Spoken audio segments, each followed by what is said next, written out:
Money, money, money. We going short for him today. We going short for him today. Let's see what the people saying. Keeping it player. Keeping it player. I'm about to hit a little two-time. Keeping it player. Keeping it player.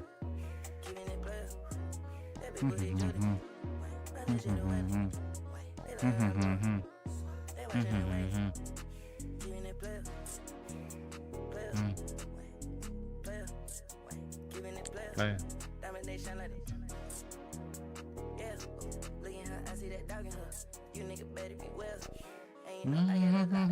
What?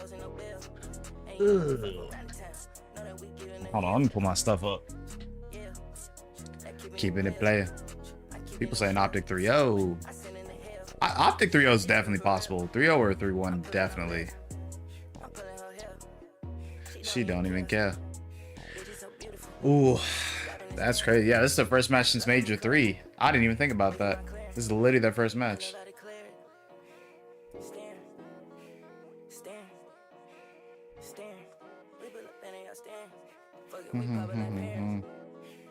Stan. Oh, I remember this. This is the Major, right? Dang, that's crazy. Because Seattle, I mean, Seattle was not even like a terrible team, but like, FaZe was unstoppable that year. That was Major 5. That was a crazy time. That was pretty insane. The fact that Seattle upset FaZe like that, because I think they sent them home, no? They might have sent them home. Keeping it. Yo, I forgot Purge is on Miami for a little bit. He's filling in for one of the home. Bro, I totally forgot about that. I totally forgot about that. That's crazy. I didn't even think about that. I didn't even think about that. I forgot Purge was on Miami today. Nah, we for real about to get a Purge masterclass. I forgot about that. He signed like a 14-day with Miami. That's crazy. Purge should be on the team though. That's crazy. The second he left Vegas, it just all crumbled, all fell apart. He really was the glue, no cap. That boy was the glue, dead ass. He dead was the glue. Hold on, we about to get intros. Oh no, they're gonna let this play out.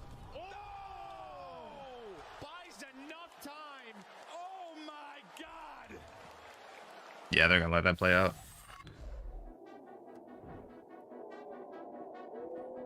Audio good, audio good. Alright, Gucci.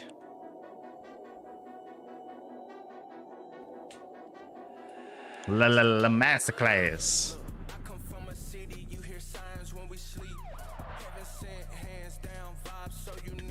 Oh my gosh, my desk dusty.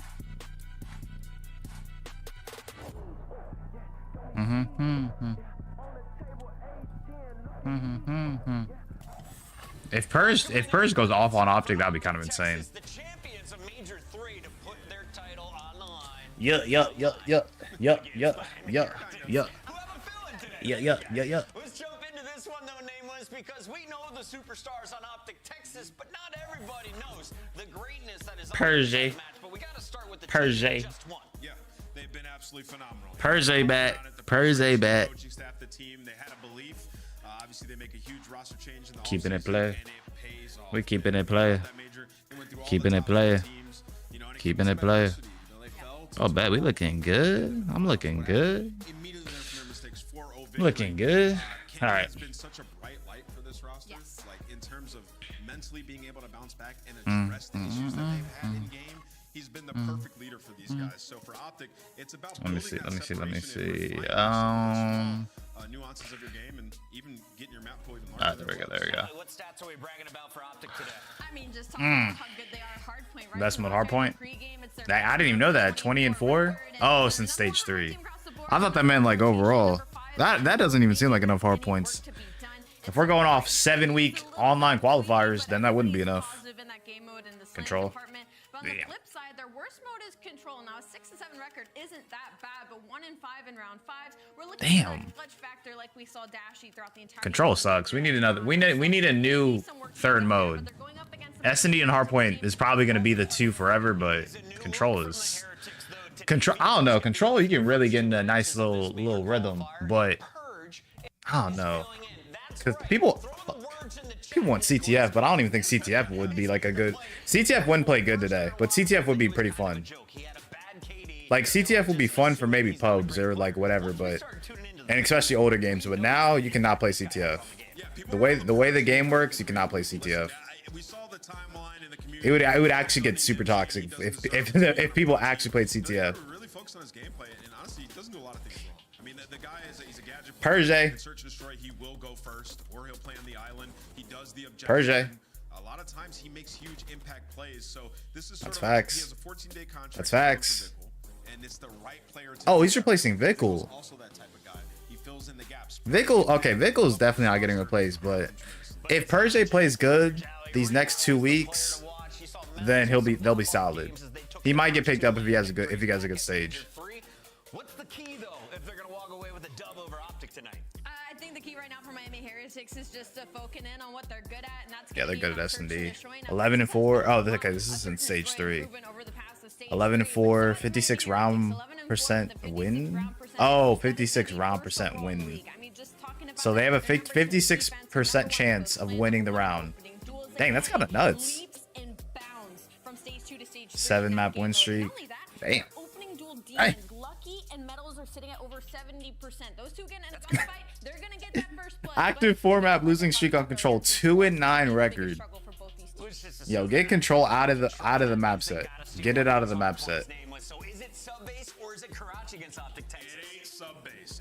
It's gonna have to be Karachi for the Miami Heretics, and you know, talking about Optic and sub-base. Yo, Miami smoking something. They allowed sub-base map 1. And unfortunately, when you think about wait, okay, so who got the first ban? Which forces you to play that one. So starting off 0-1, With Vista, wait, Hardpoint 6-star. Vista. Did no one ban Rio? So you let Optic, who's the best sub base, who's the best sub base team, get that map 1, and you didn't even bother to ban Rio. You got me last time. We're gonna bet on this time again. I'm going Purge. It's time to Yo, Miami's smoking something. Even if you didn't allow sub base to get put as first map, which you somehow did, somehow, some way, you didn't even ban Rio. What? You know, it's always going to be tough against that's a crazy map set. Champions. Optic Texas have got most to lose here, has to be said. Perje. Okay, I don't know. I'm just thinking about Purge and what language is going to be spoken in the Miami Heretics. Oh shit, I didn't realize that. They're gonna, because they mostly. Ooh. I didn't even think about that. They may not even speak Spanish. Yeah, they're losing this. I'm sorry. Because they typically talk to each other in Spanish over comms. But I didn't even realize that, because I don't even know if Perje even knows that much Spanish. I don't even know if we really don't even know if he knows Spanish. I didn't even think about that. Leg it, man, leg it. Let's see how he Good nade. Should be an interesting game. Everybody at I didn't get it. This one goes down. I think, you know, just on the That's crazy. They're laughing already. GG's. Yeah, GG's. European region with GG's, bro. He just hit like a little masterclass on him, bro. Good trade. Damn. Come in the right direction for Purge. Got Pred.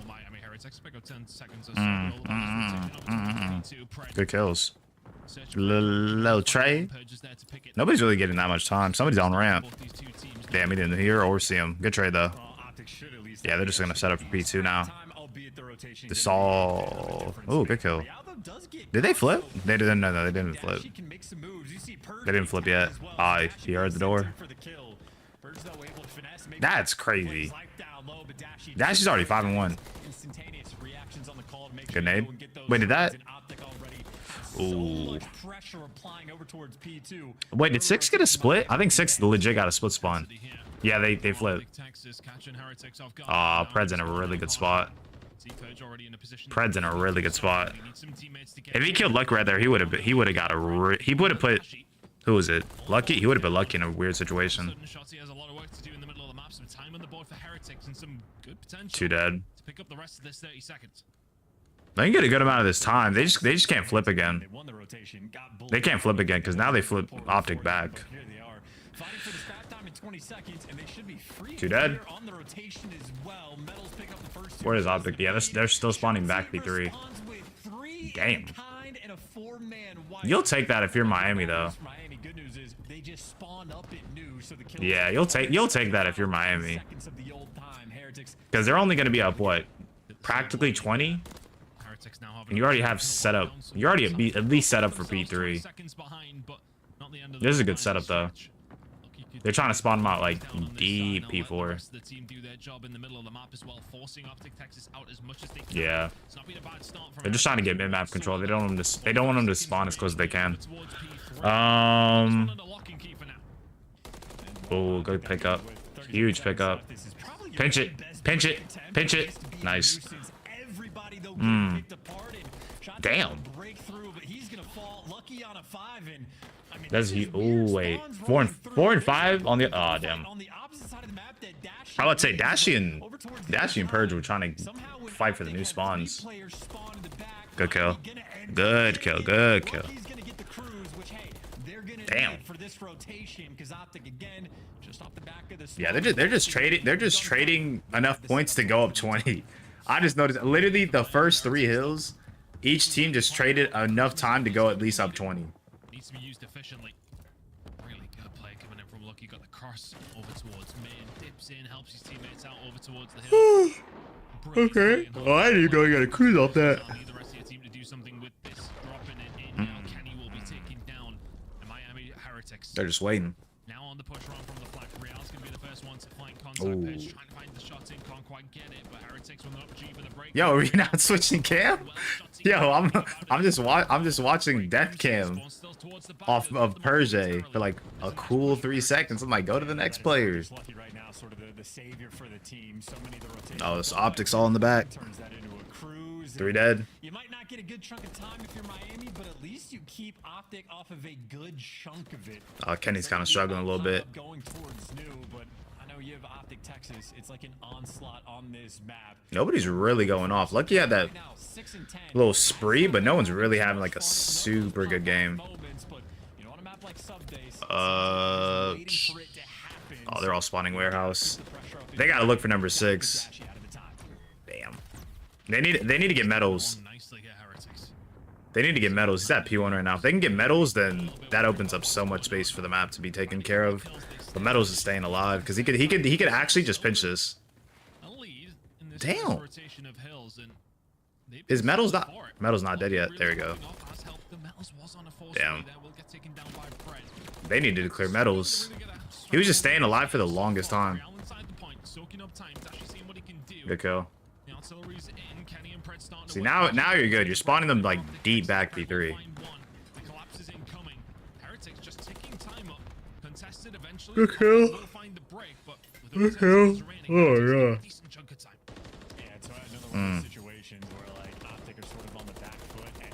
Nice. Yo, they're just banging out these hills, bro. No one's actually getting like a proper amount of time. No one's getting a full 60. Yeah, he's just staying alive. Good kill. Damn. Let's see. Oh, they're just trying to fight through fucking server. Yeah, they're all trying to fight through server. Good kill. 3 dead. You know the last guy's dead.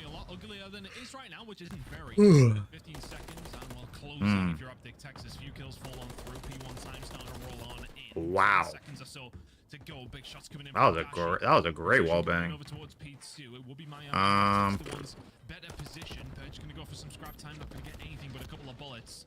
Pressure now coming in. Optic Texas did this well last time. Can they execute maybe a little bit better? 3 down. Well, yes, they That's one in the back. That's one in the back. right at the start of the That's one in the back. Wow, they got the craziest split. players right now looking If Pred could get 2 here, that's gonna be huge. Fight against Dashi, so Purge drag some attention his way, but look who's behind enemy lines on the flip side. If Pred could get what? Perfect. Pred did his job great. You are getting I'm about to say. relentlessly. Because they had the craziest. They had like a squad spawn slash like split. And Pred knew that they spawned on him. Purge. First time they're really being in Yeah, they're spawning back B3. 15 seconds to go here over towards P2. There's going to be a fight over towards P1. Wow. I saw Purge's arrow. That man was waiting in the court waiting for somebody to pass him by. And now he's just playing his life. Yeah, they're looking. There you go. He sees him. Oh, no. Oh, I put down a trophy already. Yo, Purge's just playing his life. Purge's just buying time. Nah, he's buying time. This is actually... I'm about to say, nah, he was actually being a rat, but like with good purpose. He was purposely ratting it up so he could wait for his team and like distract the other players. Like he did his job really well there, but it was actually insane how long he played his life.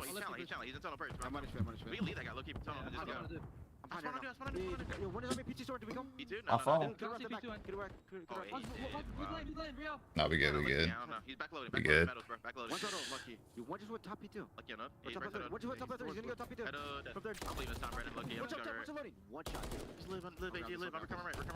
Oh, he's there.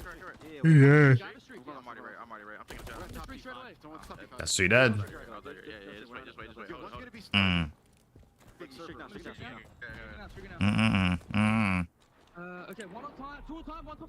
When did Pred get a streak? Yo, I must not be paying attention. I didn't even know Pred had a streak. Damn. Good streak. I had no idea he had a streak. He's only positive 2. I did not even think he had a streak. I'm gonna be completely honest. 2 dead, 3 dead. They know last one's in the back. Yo, what's good, Brady? How we doing? Just wanted to say I love your videos and the streams. Appreciate it, Dubs. Appreciate it. Nah, we just vibing. I started my stream earlier, but then my camera died. And oddly enough, it was because of the stupid cube. The cube wasn't working, so I had to chalk it up, and then I came back. But I appreciate the love, guys. I appreciate it though. We're just watching some good old CDL, vibing out. Got UFC later tonight. I don't know how much y'all like actively watch UFC. I'm definitely a casual. Like I know a couple fighters, but I just go for the vibes. But we got UFC tonight. Apparently it's gonna be a really good card. I don't know who exactly is on the card, but I heard it was gonna be pretty good. So we just vibing, man. We just vibing. Excited for tomorrow's matches. It seemed like tomorrow's matches were better than today. Because yesterday was trash. I'm gonna be completely honest. Yesterday's matches, god awful. We were watching LA Guerillas play the Seattle Surge. That's not fun. That's not fun at all. I'd rather watch paint dry. To be honest. I like LAG, but like, come on, let's be honest. Like, there's only that many positives you can get from those two teams. But yeah, I don't know. This weekend, it just hasn't been the best matches, if we're being honest. Nah, like that was first match of the day. I'd rather just sleep in, bro. That was first match of the day. I'm sleeping in. No one wants to watch Seattle and LAG, bro. And that's the thing too. Like I like Flames, I like Estrel, I like 04, I like a lot of them, but it's just like it's like watching the Hornets face shoot, I don't even know.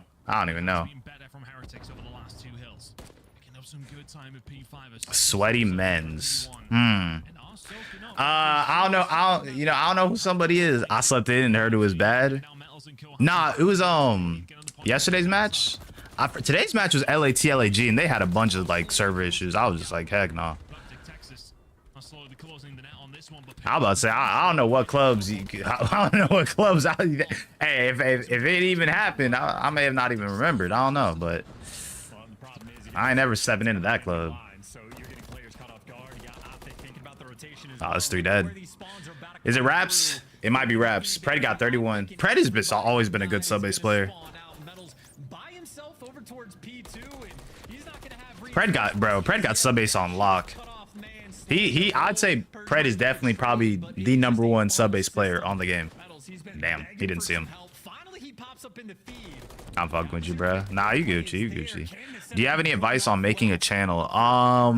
Definitely commit a lot more to shorts in the beginning. I feel like shorts, I feel like with the algorithm, the way it's set up, the way its job is to basically like push out the video. It's not necessarily an algorithm where like you have to be dependent more on your subscribers. It's more dependent on YouTube pushing it out if it's a good video. Granted, that's the same case for, you know, long form videos as well, but I definitely heavily focus on shorts when you're starting off. Use tags. I know when you publish a video, like it will show like tags. Please focus on your tags, because your tags is basically what somebody searches up on the website. So you basically want to put as many tags as you can that like you would think somebody searches up when it comes to your video. And I guess next one is just, I would say consistency, but I think it's more so quality over quantity, you know? I think that's the biggest thing. Thanks so much. Now you good. But even for me, like my channel's not even that much, like my channel isn't even really that established, if we're being honest. It's never really had, because I mean, I've been doing this for what, YouTube, maybe like 2.5 years at this point. And I really don't have that much like success when it comes to subs. I have a good amount of views, just like when it comes to subs, no. So it's definitely something that you learn for a very, very long time. And you kind of hear the stories of like a lot of like big people like saying they've, you know, been grinding YouTube or they've been making videos for so many years, and then they sort of have a moment where everything sort of clicks. And I think it is true. So you gotta have to commit a good amount of time when it comes to also like making a channel and really establishing how much time you want to spend. And when it comes to editing videos, making videos, thinking about what's next or whatever you want to do in terms of, you know, making content. Did somebody send a nade? God damn. All right, I don't know the second map. I do not know the second map. You need more subs? Yes, I need more subs so I can I made a joke about it. What did I say? It was during the FaZe Banks nade shot thing. What did I say? I forgot what I said. Oh no, I remember what I said. It was because I got back from vacation and I'm not even trying to brag, so don't even take it as it is. I legit flew back first class because I gotta upgrade. I flew back first class. I'm never going back to coach or economy. You will never see me in economy or coach ever again. But yeah, I need more subs so y'all can pay for me to fly more first class. So let's run up the subs. I need more subs for more first class tickets. But hey, listen, I got the seat where it extends all the way back in the bed. I will never fall asleep on another flight unless I'm like sleeping in a bed. Never gonna happen. It will never happen. It will never happen. That was the best flight I've ever had. It was like 8-9 hours. It did not feel like 8-9 hours. It legit felt like maybe like a 3-hour flight. It legit felt like a 3-hour flight. I got salmon in the air, bro. Like I'm eating fish in the sky. Like if you really think about it, it's like the lowest animal on Earth in the sea. I know I'm chatting, but it is what it is. Listen, like a fish is like probably lower than any animal on the what is it called? The pyramid? It's not. Is it food? I think it's food pyramid. Basically, the fish is all the way down at the bottom, and I'm eating it in the sky. I know. Listen, I'm chatting. I'm literally saying. I'm to some degree trolling, but like it's kind of crazy if you think about it.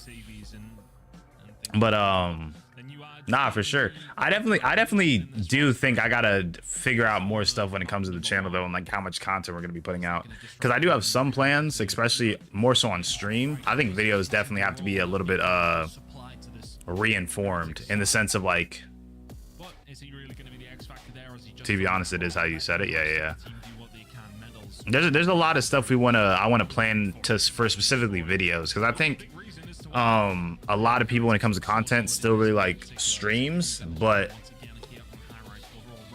whenever you are in the gaming space, like, I don't know. I feel like the gaming space is very, very limited. Like, there's only so many gameplays you can put out unless you're already established. What's that? What's good, Shadow Ray? How you living? How you living? Damn, they about to die. Let's see this setup. So Optic got one big window. Ah, damn, it's already 4v2. You? I'm chilling. Watching Optic Texas going against the Miami Heretics. We got Perje back. Listen, I've totally forgot Perje signed a 14-day. They got my man looking like he's in the G League. It's like we're gonna give you a 10-day. But I forgot they got Perje on a 10-day looking like Isaiah Thomas. That's kind of crazy. But I mean, I'm just chilling. I'm vibing. I tried to start the stream earlier, but then my camera died, and then I realized it was because of this. I had this cube, right? I had it plugged in, but the way it's plugged, I don't know if y'all can see it. It's not like straight. It has a little hump, like this little hump thing right here. And I plugged it in, and it literally just was not charging my camera this entire time. So I had to switch plugs. You should do some NBA content. I think I have. I've done a little bit. I more so do NBA like streams. I feel like whenever I was doing NBA stuff, it would mainly be like when I was doing, especially when the playoffs just started, I was mainly doing like watch parties. But it's also kind of weird because like I don't know exactly how you can really. I've had some ideas about basketball content. I've had some ideas about basketball content. Definitely not necessarily like NBA content, but I'm definitely like looking forward to at least try something. You underrated? Hey, Ray. I appreciate you. I appreciate you. Why don't you play some MW3? I mean, I was just coming on to like watch the matches because after this, I'm gonna go get some food and then I'm gonna go watch UFC at the homies because I heard the card was pretty good tonight. You about to cop Black Ops 6? Of course, bro. I'm super excited for BO6. Listen, you can say whatever you want about any of the COD devs, especially Infinity Ward. After MW2, we can never trust Infinity Ward ever again. We can never trust Infinity Ward ever again. Let's be completely honest. But and Treyarch has never really missed with a COD. I know people were kind of mad about Cold War when it came out initially. But I mean, if we really look at it back, Cold War was a good game. Treyarch has never missed with any CODs ever. So I'm kind of excited that we're gonna actually have Treyarch for the next 2 years, and we're gonna actually have some like proper, at least multiplayer attention as well as Warzone attention. So we'll see. Cold War was fired, but a lot of people didn't like it. Oh, is he playing in the card? Dubs? I think he, wait. I'll probably search it up. I didn't even know he was playing on the card. I didn't know he was on the UFC card. Oh yeah, damn. He got on UFC. Let me pull up the card real quick. Listen, Dubs, I'll be honest, because I said this earlier.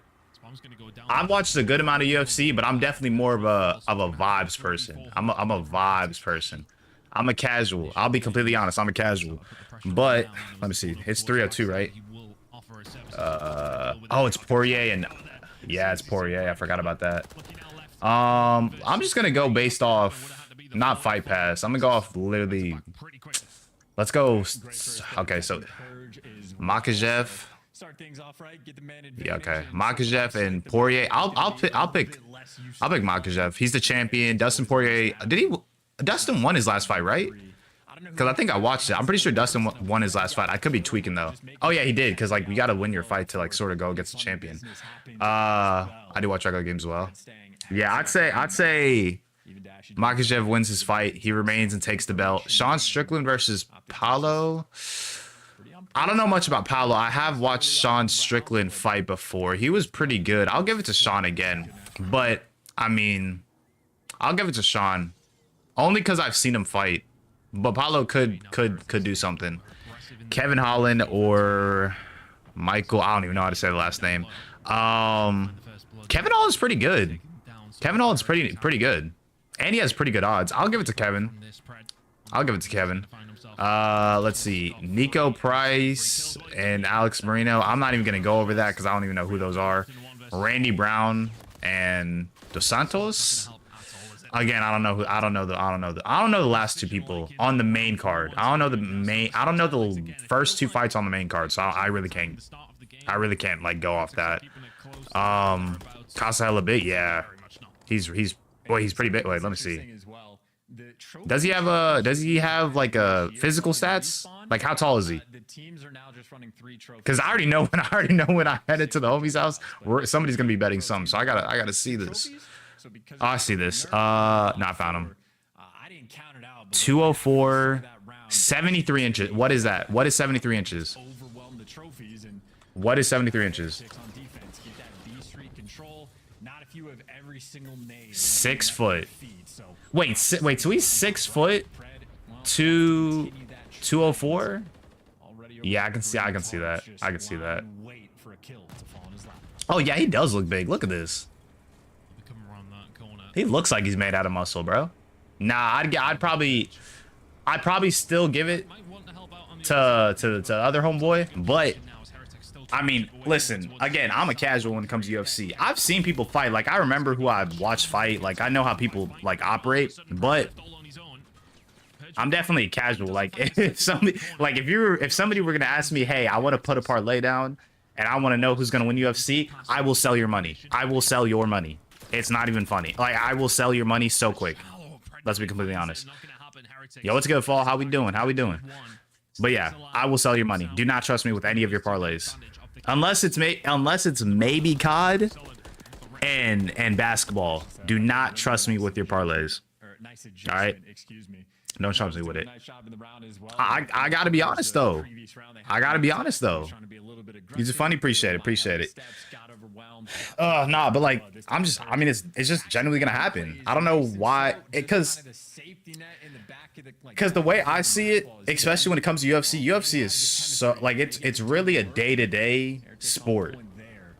I've seen so many upsets. I've seen so many crazy ways people lose their fights, and it's like usually, and I'm not even trying to say like the underdog mentality or like the way people lose fights is like justified because it's like, oh, Vegas said this, and you know, this guy's 6'3" and the other guy's under 20 pounds and whatever. But it's really a mentality thing, and like it's day to day. So like you really don't know who's gonna win and who's gonna lose unless it's like that obvious. Because it really takes like one like mishap or one miss. Like somebody could like punch you, miss your face completely, that opens up, and then it's like boom. You get knocked out like that because you weren't prepared, or like, oh damn, he saw shots he said. I'm about to say though, like UFC's very, very. It's for somebody to, because there's a reason the belt has been through so many individuals, and that's not even saying that within only UFC. Well, I mean more so for UFC. There's a reason like not everybody, like you've never really heard of somebody holding the belt for like no shot. Good shot, good pickup. I don't know. On point with the trades. Damn, he took a gulp of that water. God damn. His heart rate, not a beat above 55. Oh my goodness. Who we got? Optic or Miami? Who's winning this map too? Who is winning this map too? If you say Miami, you're banned. You're banned and you're sent to the Shadow Realm. Miami? Bet. Where you at? Nah, let me chill. I'm trolling. Message retracted. Oh my gosh, Optic. Yeah, I thought it was like a message call. Wait, are they not? Oh, okay. It said gun. I thought oh wait, they might not be playing on the new patch, because the new patch has it to where the propane tank doesn't like explode and like kill individuals anymore. But I don't know if they're playing on that specific patch, because that came out a couple days after. So it could be on the old patch, or they could be playing on an old patch where they still might die to the propane tank. Damn, I gotta hop back on MW3 again, or at least ranked. I don't know. Again, with gaming and content, it kind of gets boring, or not boring, but especially when you're like doing the ranked play gameplay. I think the first month is like really where you get all your content in, and then like after that, it's sort of just like it's something you start to like stream. But even then, I'd rather do like more fun stuff on stream. Good kill. Right, Optic Texas. There you go. 5-2 going to Optic. In a 5-2 lead is well deserved. But yeah, I don't know. After the first month of ranked, I'm kind of just like a little bit bored because I know I'm not gonna get that much content out of it, especially when we're playing with one AR and like maybe 2-3 SMGs. Can't make that many class setups. When's your next stream? Probably tomorrow. I'll probably watch matches tomorrow. I want to watch matches tomorrow, but I don't know. I gotta figure that out. I'll definitely stream tomorrow and then definitely Monday as well. Monday is probably going to be like actual gaming stream, but that's the Monday is going to be on Twitch. Monday's going to be on Twitch for sure. It'll probably be like towards like 5 or 6 my time, so like 7 East Coast. It'll probably be gaming. Probably realistically Warzone. I'm having a lot of fun on Warzone right now. When Rebirth came back and like all these different weapons, like that's what kind of sucks. Warzone's really the only game mode on Call of Duty that you can make like a good amount of content on, because like the meta is always changing. You can really, as much as metas are super dominant, let's be honest, if you're a good Call of Duty player on Warzone, you can use a lot of like different weapons, especially because Warzone ranked isn't the end all be all. So like people really also respect pubs if you're a good player, like if you just go for a high kill game. No, damn, it's 4v2. GG's. Damn. What state you in? I'm in Texas. I'm in Texas. Howdy, y'all. I don't know why I said that. You didn't listen to that. Yeah, Optic up 2-0. It's probably GG's. Kenny's laughing, so you know it's raps. Once Kenny's laughing, you know it's raps. Let's be honest. Because Kenny's the most serious person on that team. Once he starts laughing, yeah, it's kind of GG's. That's when you know everybody's not taking it serious. Like, that's when you know it's over. That's when you know it's over. It's raps. When Kenny laughs, it's raps. Because it's like your boss. When you okay, I compare it to like the workplace. If you have like a serious boss and your boss is like vibing, like if your boss is in a good mood, you know it's gonna be a good day. It's like your teacher. If your teacher comes in the classroom, good vibes, laughing, y'all know she's probably canceling the homework. She comes in laughing like, hey, I know I said we had homework due today. We're canceling it. Perfect. The vibes are up. Are you a Dallas fan? I wouldn't say I'm a Dallas fan. I like. Okay, so it's complicated. It's complicated. Let me pull the curtain back a little bit. So my cousins are from LA, or at least like, yeah, my cousins are from LA because my mom, when her sister was younger, she moved to LA like really young, whatever. So they're from LA. They introduced me to basketball, my cousins, and they're from LA. So I was always a Lakers fan. Now, am I a Lakers fan now? No. Now here's the reason for that. LeBron James, great individual, really, really good basketball player. I don't know if you've ever heard of him. LeBron James. I heard he's a good basketball player, you know? He's on the Lakers, and I don't hate to. There's a lot of different tiers of annoying sports fans. LeBron James are towards the top. LeBron James fans are towards the top of being the most. Actually, that's cap. I probably like never heard of him. Yeah. I heard of him like last week. I'm gonna be honest. I heard him last week. Apparently he's good. Apparently he has like a ring or two. I don't know. But yeah, he's on the lake. Oh wait, hold on. What's it good, Harry? From the UK, keep doing what you're doing. Do you follow any sports outside of the USA? I want to get into soccer. You know what's crazy? I literally just got back from the UK like 2 days ago, Harry. I went to London for like 2 days, and then I went to Paris for another 2 days, bro. I literally got back from the UK like 2 days ago. That's kind of funny.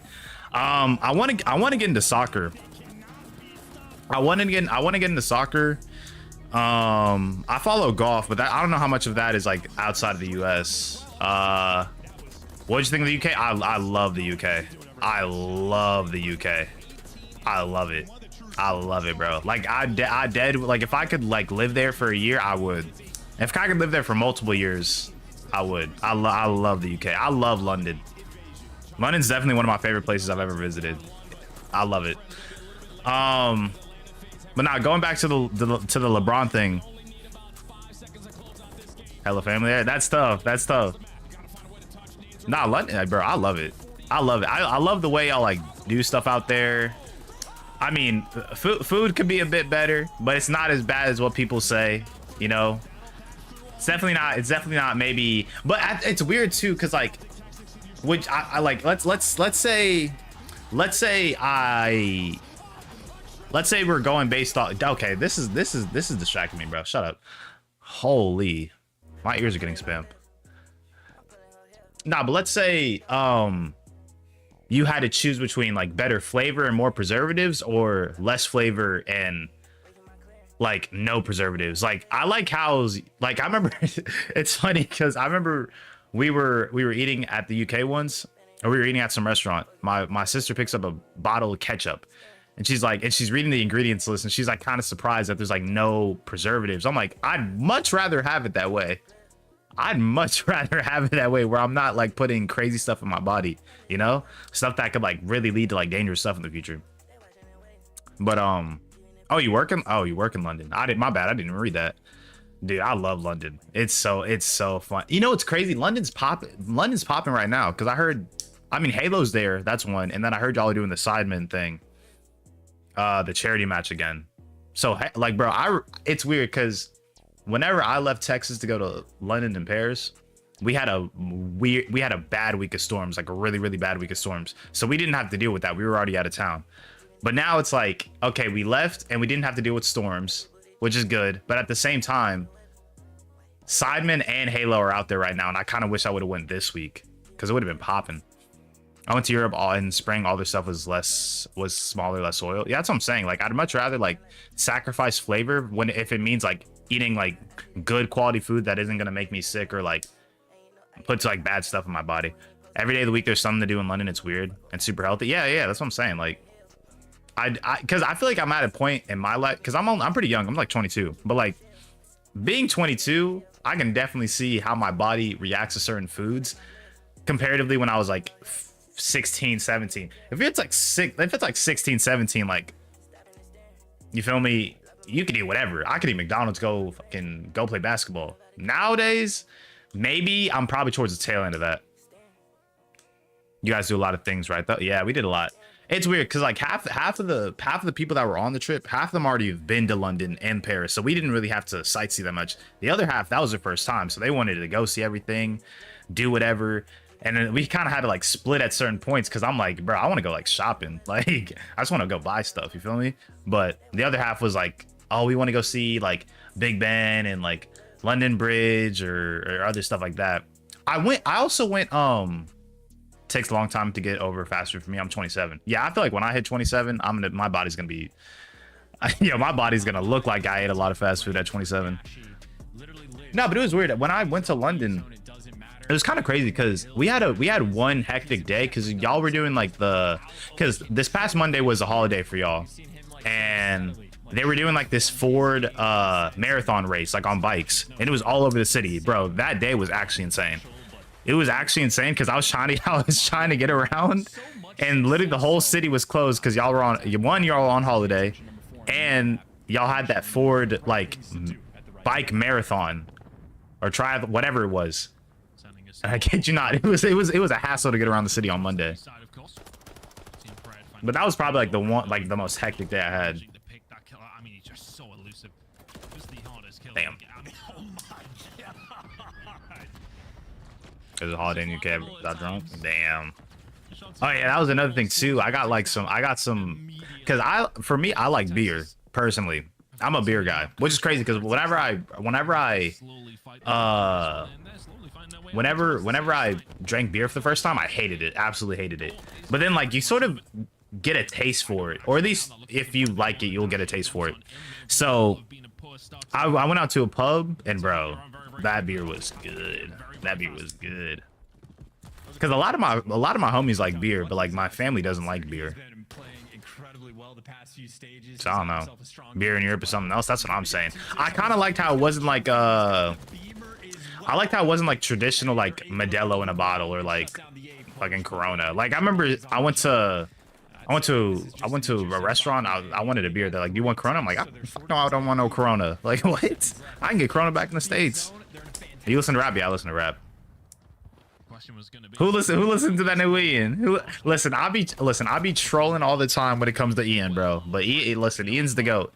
No, listen, if I'm definitely not trolling when I say this. Ian is better than Michael Jackson. All right. I worked in Toronto for a month in 2022. Beer just doesn't hit the same, bro. That's crazy because I really wanted to go to Toronto too. That's like next on my like list because I have a couple of trips coming up this next like 2 months. Toronto has definitely been one of the places I wanted to go to as well because I think it's very similar to like London, like all walks of life. Like it's weird. I feel like I've always grown up in like a very diverse populated areas. And like that's all I've ever known. Like I've never been in an area where it's like only one specific ethnicity, you know? I've always had multicultural experiences growing up. So I feel like that's something I've always been comfortable with, and that's been all where's Real at? That was a crazy spot. That was crazy. Nah, because that was the head glitch from Real. I'm from Toronto in the Bay Area. I've been to the Bay Area. My homie's from the Bay Area. I like the Bay Area too. I think it's weird because like, I guess this could be from like your case in point. What is like, how do you feel about the Bay Area and like how it's like sort of established now? Because some people will sit here and say like, oh, it's not safe or things like that. I don't know. Who's your CDL team? Okay, listen. Okay, this is the way I say it. All right. If we're going based off just like a simple, if I'm giving, I have a couple of different answers. If we're going off a simple answer, phase. That's the simple answer. The simple answer is phase. All right. The more complicated answer is, I grew up watching orgs like, well, I didn't grow up watching orgs like Optic and Phase, but like at least definitely towards like my later teenage years, that's when I started getting into gaming. I was definitely tapped into Optic and Phase. So that's the more complicated answer. You feel me? Because I like both orgs. Because listen, no. Listen. Okay, I'm gonna tell you the most serious thing I've ever said to anything. Are you gonna tell me to like, especially when franchising became a thing after BO4? I'm gonna sit here. I'm gonna stare at your eyes, right? In what case in point do you expect a Call of Duty fan to say, I don't want to be a fan of FaZe or Optic, I'm gonna be a fan of Boston Breach? Granted, Boston Breach, they're a good org or team, but my gosh, they've only been around for 2 years. Are you going to sit here and expect a Call of Duty fan to say, "Oh no, Optic and FaZe? No, I'm going to the Boston Breach"? Absolutely not. Absolutely not. Oakland is yeah. Okay, so it's just like the way the news depicts it. Yeah, I've always felt that way because like even for me, like I've been around places that aren't deemed safe, but then it's like when I walk around, I'm like I don't feel unsafe. You feel me? I feel the same way because like even for me, like I would work like downtown where I'm at, and it's like people would be like, "Oh, it's unsafe." I'm like, I don't feel unsafe. You feel me? Bars away from home. Yeah. But nah, definitely that's probably like the one of the few places I want to go to again. It's definitely Toronto. That's a place I want to go to. Tokyo. I want to go to Tokyo now because I've been to Europe like 3 times at this point. I want to go to Tokyo. I've never been to Tokyo. And then my family said they're going to Greece. I might head out there because they want to go to Greece. I might head out there if like my schedule's good. Who's your favorite CDL player then? Who is my favorite CDL player? That's a good question. Damn, that's a really good question. I'm from the base, so I don't care what the news and everybody else say. Yeah. That's kind of tough. That's a really good question. I'd say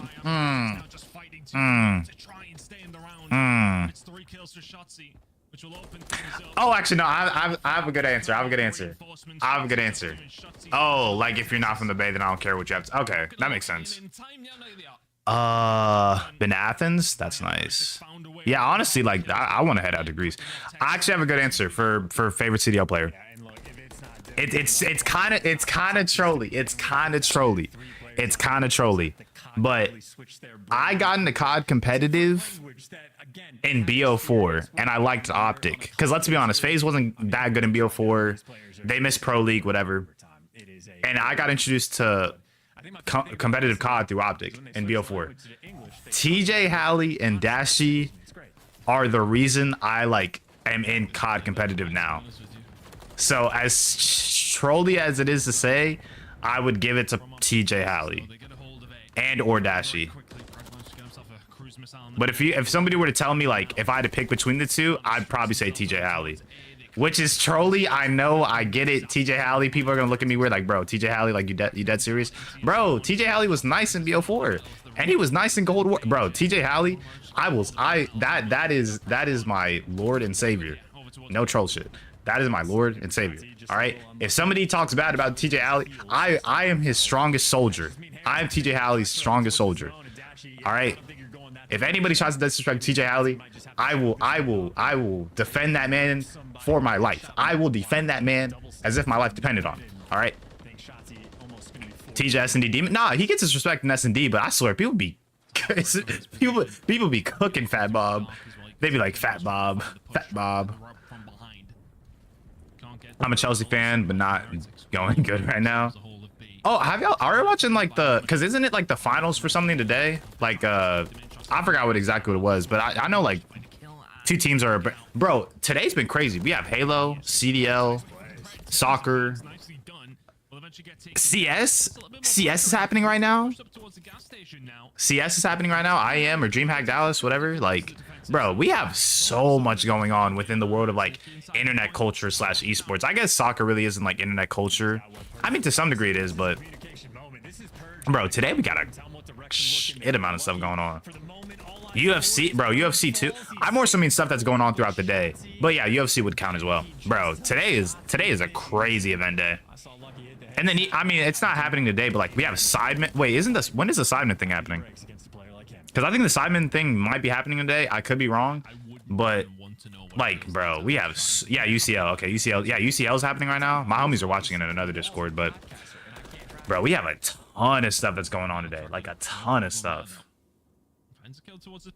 We have a ton of stuff because I was tapping into a little bit of Halo today. I haven't watched CS. I haven't watched anything from the major CS yet. I know FaZe got knocked out by G2 with Stewie in them. I think G2 and Stewie in them knocked out FaZe, and that was earlier today. But yeah, we have a bunch of stuff going on. That's what I'm saying.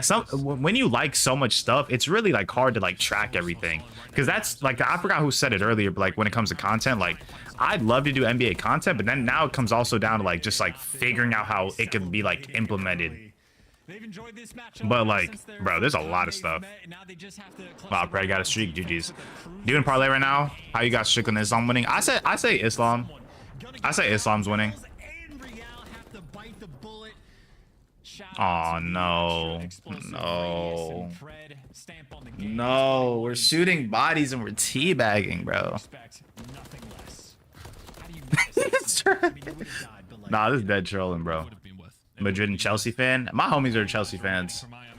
Nah, they're dead trolling, bro. Nah, they're actually trolling, bro.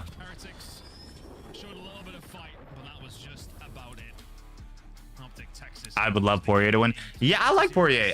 Because he won his last fight.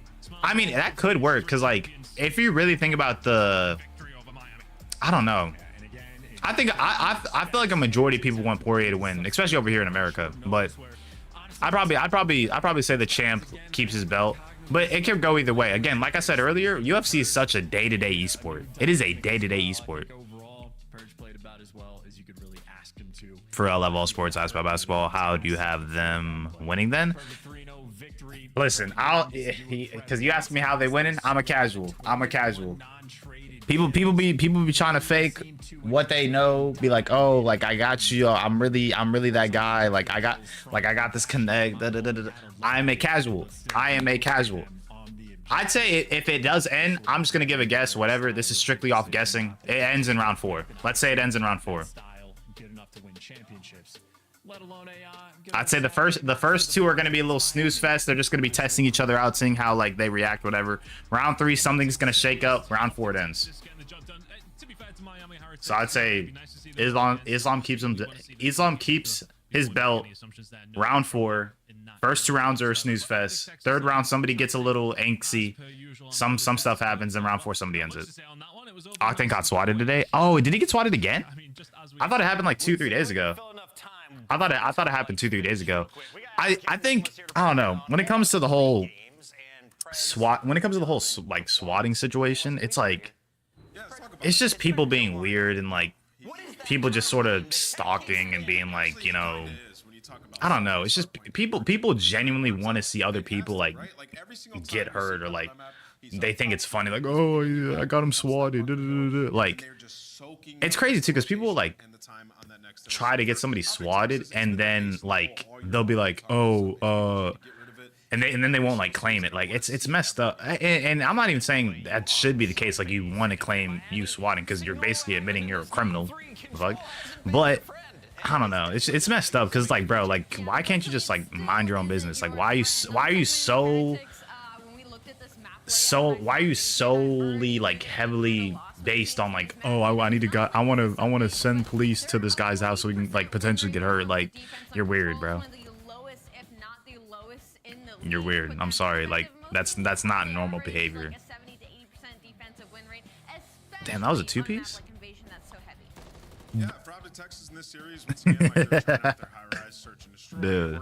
Yeah, it's fucked though. It's fucked. And Invasion Control's That's been a map fucked. that they've been sort of 50-50 on, 3-3 in their Optic a demon could easily compete, bro. That's what I was saying, bro. On a game like this where he has like just easy does it. In this matchup, that puts where he has Octane like dead silence, like good advanced movement, like bro, Octane would piece kids on this game. He would be piecing kids on this game because the last like really fast movement game that we had before this was Vanguard and they won.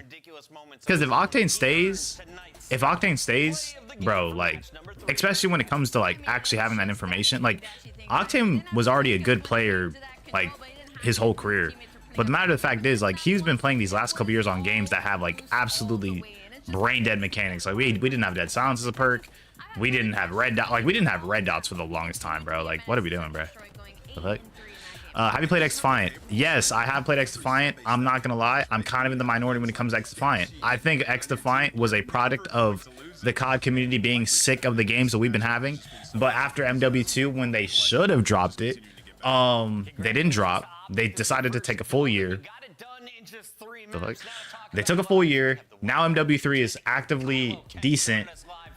Even with COD competitive, like the map set changed. We now have good maps like Vista, Rio, 6-star. We have good maps, good movement, red dots, dead silence. And now we have these next line of games, BO6. We're already rumored to get Advanced Warfare 2 at least at some point. The Go sequel. We're gonna get the sequel to BO2, like the direct sequel, like 5 years after.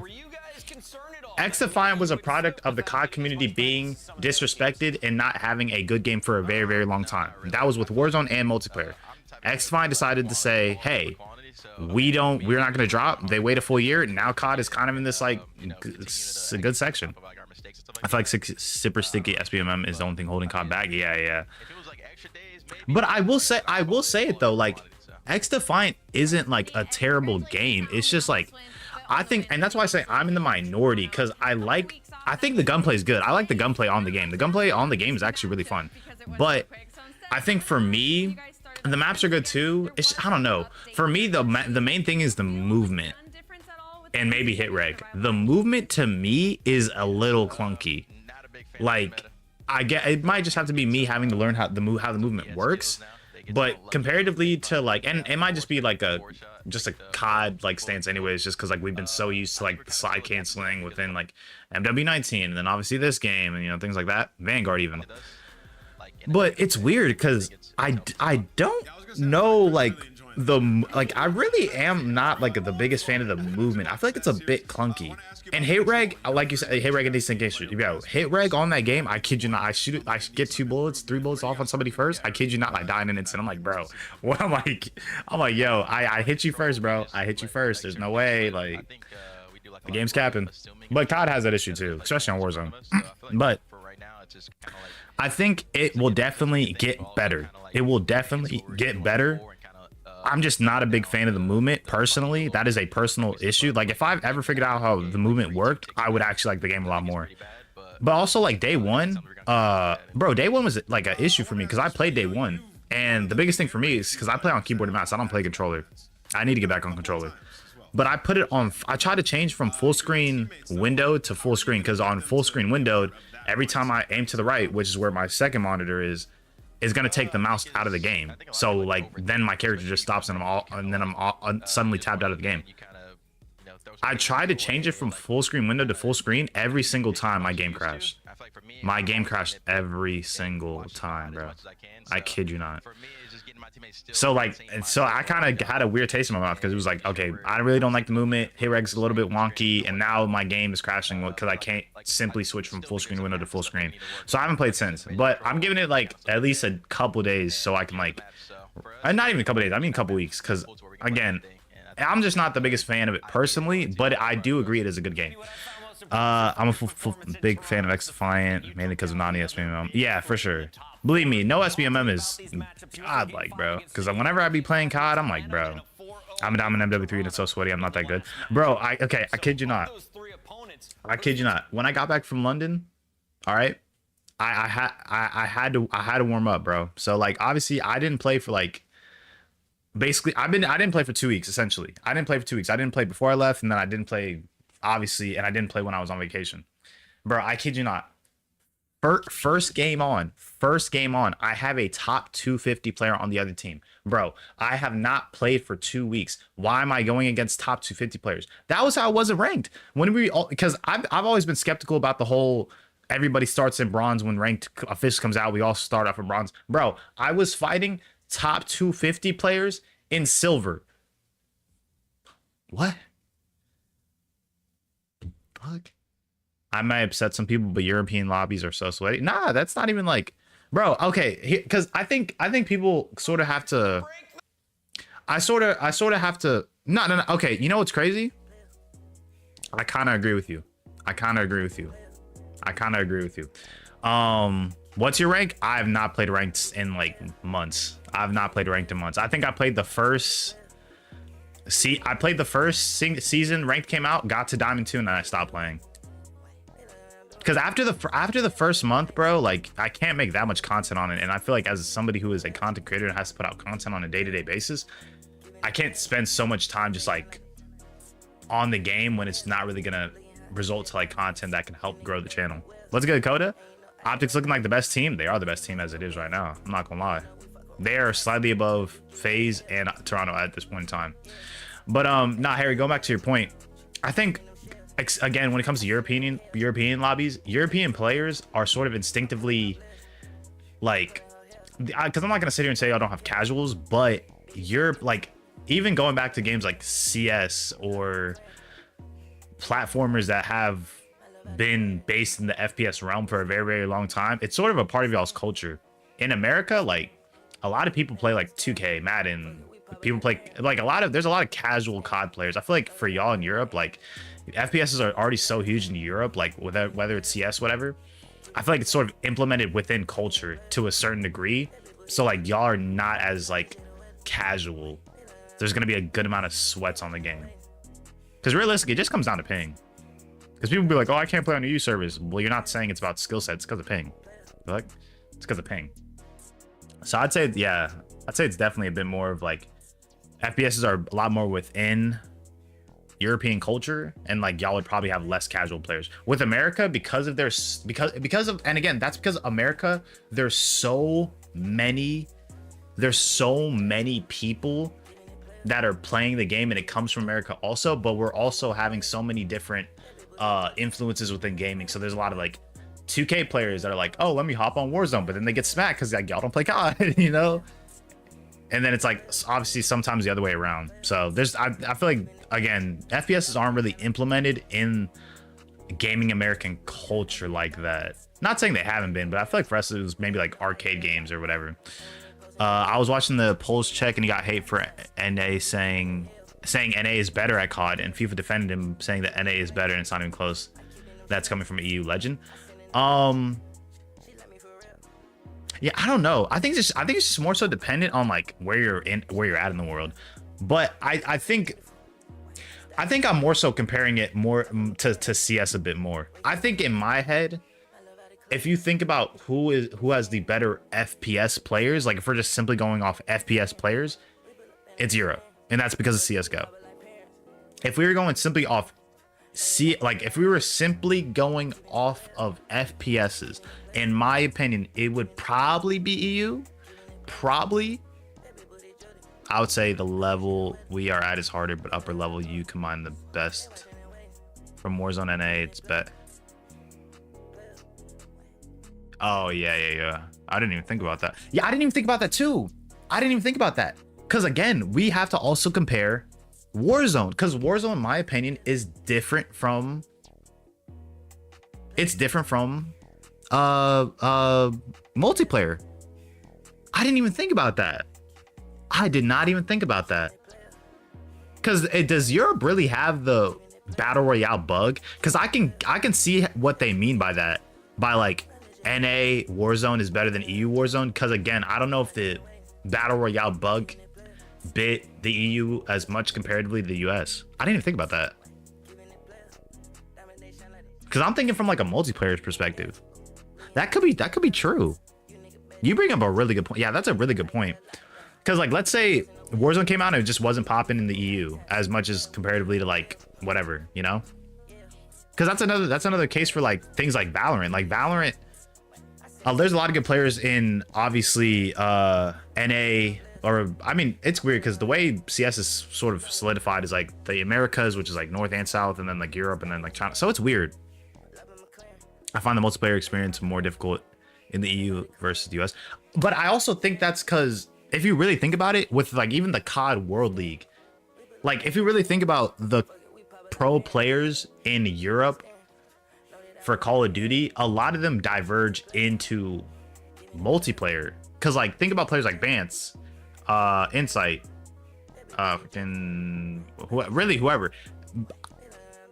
Yeah, I think that's what it is. I think it's like for multiplayer, EU definitely is, I don't want to say more competitive or better, but if we're looking at Call of Duty players in the EU, multiplayer would be better than Warzone. Because I think for the BR experience, it was definitely more of an American thing that really picked it up.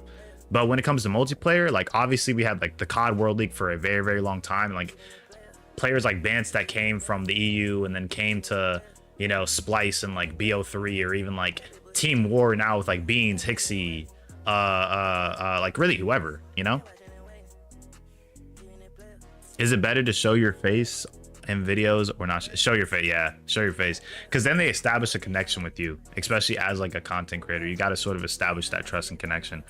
But it also depends what kind of content you make. If you're making like just like simple class setup videos, like there's a lot of people that really just focus on the quality of like how the gameplay comes out, and then they're able to like post a bit more. But again, if you're trying to like sort of build a brand, people get behind somebody who shows their face, because then they have somebody they can identify with.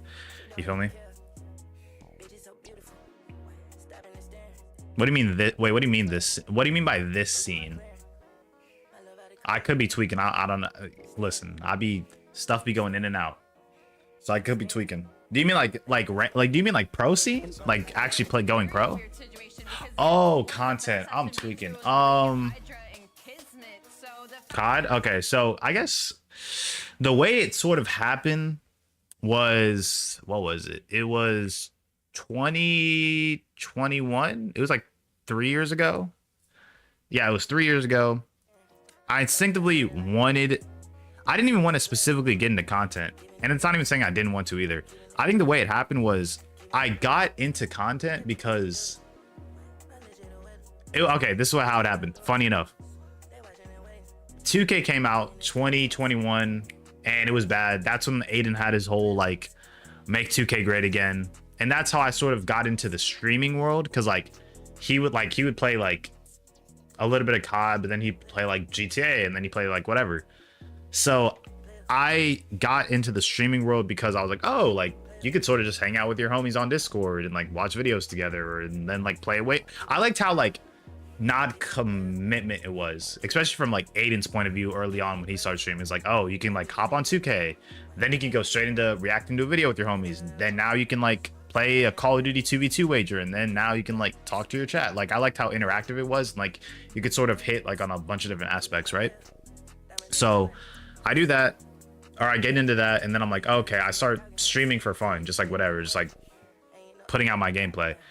And then I eventually wanted to get into like the podcasting space. It eventually really never happened, but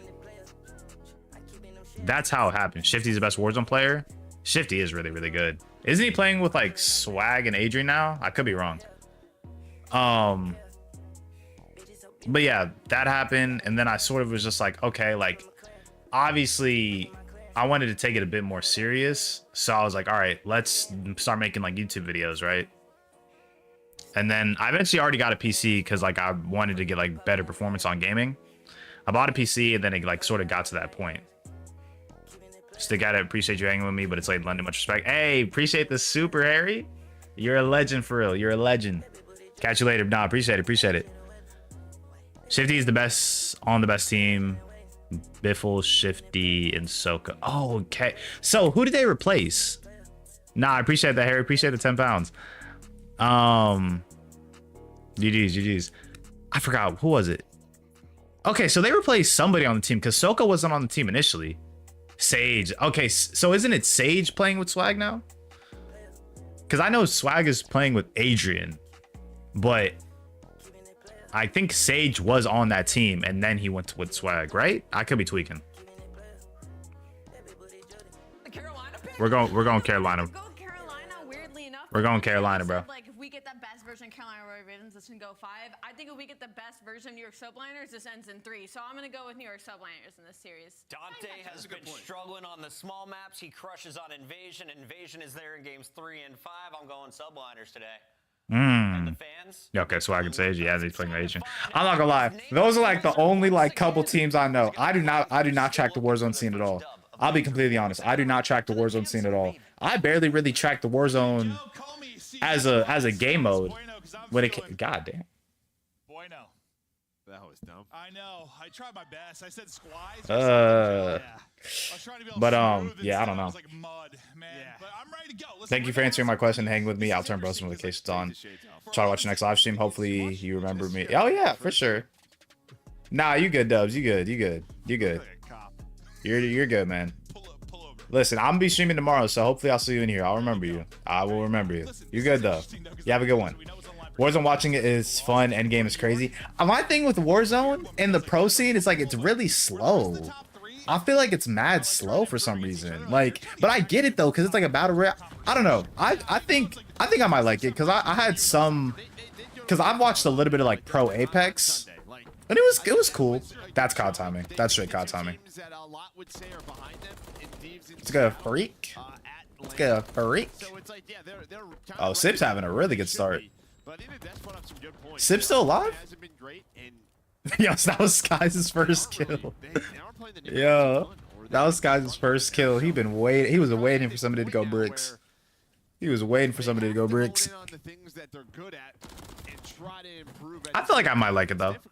I just like because I feel like instinctively before the whole World Series of Warzone happened, the culture of Warzone, especially for the longest time, was like, because we didn't even have ranked for a while. The culture's just like high kill games, going for like 40 balls, pubs. You feel me? So it's kind of weird. Is there a horizontal stream? No, not today. Not today. I wanted to test out vertical, but I didn't set up a horizontal stream, so no. Unfortunately, tomorrow will be horizontal though. If you want to come back, if Optic win Major 4, you think Shotzi win MVP? If he wins MVP, I don't know. That's really hard because Sim's been doing really well for the first 2 majors. I think if he has a good I'd say if he has a good enough stats where it brings up his regular season stats, then yes. Because realistically, if he wins MVP at Major 4 and his stats are really, really good for this entire split, he'll win MVP. But it would be a crazy snag because Simp has been going nuts. Like how it is right now, I would definitely say Simp is MVP. Nah, if he wins Major 4, he definitely gets MVP. Especially if his stats are really good, we'd have to give him MVP. But it's just so hard because like Simp has been having a really good year. Like this is, in my opinion, Simp's like resurgence year. Because like last year on MW2, like they kind of made that man like the hill kitten, and like he really wasn't going out and like slaying as much, which is kind of crazy because you had Slasher on your team. Like, bro, I like Slasher, but let's be honest, that man's not like he's not the one who's getting the most kills, you know. And that's how Cell won MVP, because Cell was kind of like, because bro, blocking on MW2 is so nice, bro. Like, I feel like I didn't prepare as much this year as compared to last year, because like I was playing 8s for like months before we got ranked. When ranked came out this year, I played 8s for the first time that same week. Like, so I didn't prepare for this game as much as last year's game, which I really didn't even mind, because I still like, honestly, I hit D2, I hit Diamond 2 on this game, and then I stopped playing because I was kind of getting bored. But also, I mean, shoot, I was getting gunned, I'll be honest. Once I hit Diamond 2, I was like, I knew I was getting gunned. I was like, listen, I didn't prepare as much. It is what it is, bro. I give it to Scrap over Simp, less talent, but he single-handedly beat FaZe 3 times on land. Scrap is definitely in the running for MVP too. He is definitely there for MVP. I wish he got last year's maps. Yo, if we had Mercado on this with this movement, oh my god, Mercado would be a highlight machine if we had it with this year's guns and movement, bro. Mercado, Hotel's kind of iffy. Hotel's kind of iffy for me. Hotel's not even bad, but Hotel's kind of iffy. But bro, if we had Mercado, and I'm trying to think. I feel like El Asilo wouldn't play bad in S&D 2. Or not, wait, did I say El Asilo? Wait, what am I thinking? What was the control map? Oh, bro, actually, I don't know. NBC spawns were kind of like... Listen, NBC spawns were easy to read, but let's be honest. NBC... Okay, I said this to my homie not too long ago.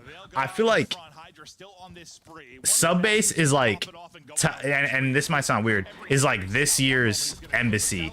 Because realistically, all you had to do on Embassy last year was watch the cross. Whether it was P2, like P2 Embassy, when it was on that like little side platform, they either spawned like back where Orange was, or they spawned at Tennis Court. So like, you just have to watch the cross and make sure somebody watches over you on like that little white van heady. And then same with like police. Like when it was in bottom police or bottom PD, when it was like by P2, that like the same building that has P2, you watch the cross. You know why? Because they spawned orange. Like with Subbase, like if you sit top snow, like everybody knows if you sit top snow in Subbase, you're in a pretty good position to get a lot of kills. Obviously, there's gonna be little tweaks and things that you need to do to like maybe not get killed. But like if you're sitting top snow in Subbase, you're gonna get a lot of kills if you know how the flow of the game works, stuff like that. That's why I'm sort of just like, Subbase is like this year's Embassy, because the main thing is like, you get mid-map control, they spawn out, and then you just have to watch the cross. Whether you were from like P2 Embassy last year, like whatever. I know it sounds weird. I think it's more so because I'm thinking you're establishing mid-map control, so it does sound a bit weird, but I don't know. Embassy, I like it, but the way the spawns were, like, as long as you just had somebody watching the cross and having mid-map control, like, boom, you're gonna kill them when they're trying to rotate from orange out of P1 or like Tennis Court. Like, you kind of have it to where you need to be. But I'd say Mercado would definitely be super fun. I'm trying to think of other maps. What were other good maps last year? Mercado was good. I feel like Expo would play fairly decent. I'd like to see how Expo works on this year's game. Expo would kind of would have been fun. I would have liked Albagra Fortress. I'd say Albagra Fortress HP. I would have liked that. Definitely not Control. That was terrible. That might be the worst Control map of all time. But I would have liked Albagra Fortress. I would have liked to see how that teed up, especially on HP. Damn. Isn't El Asilo with like the building in the middle and like you could just hit flank like checker, like it had like checkers, it had like B-bomb in that one room. Actually, no, that'd be kind of ratty.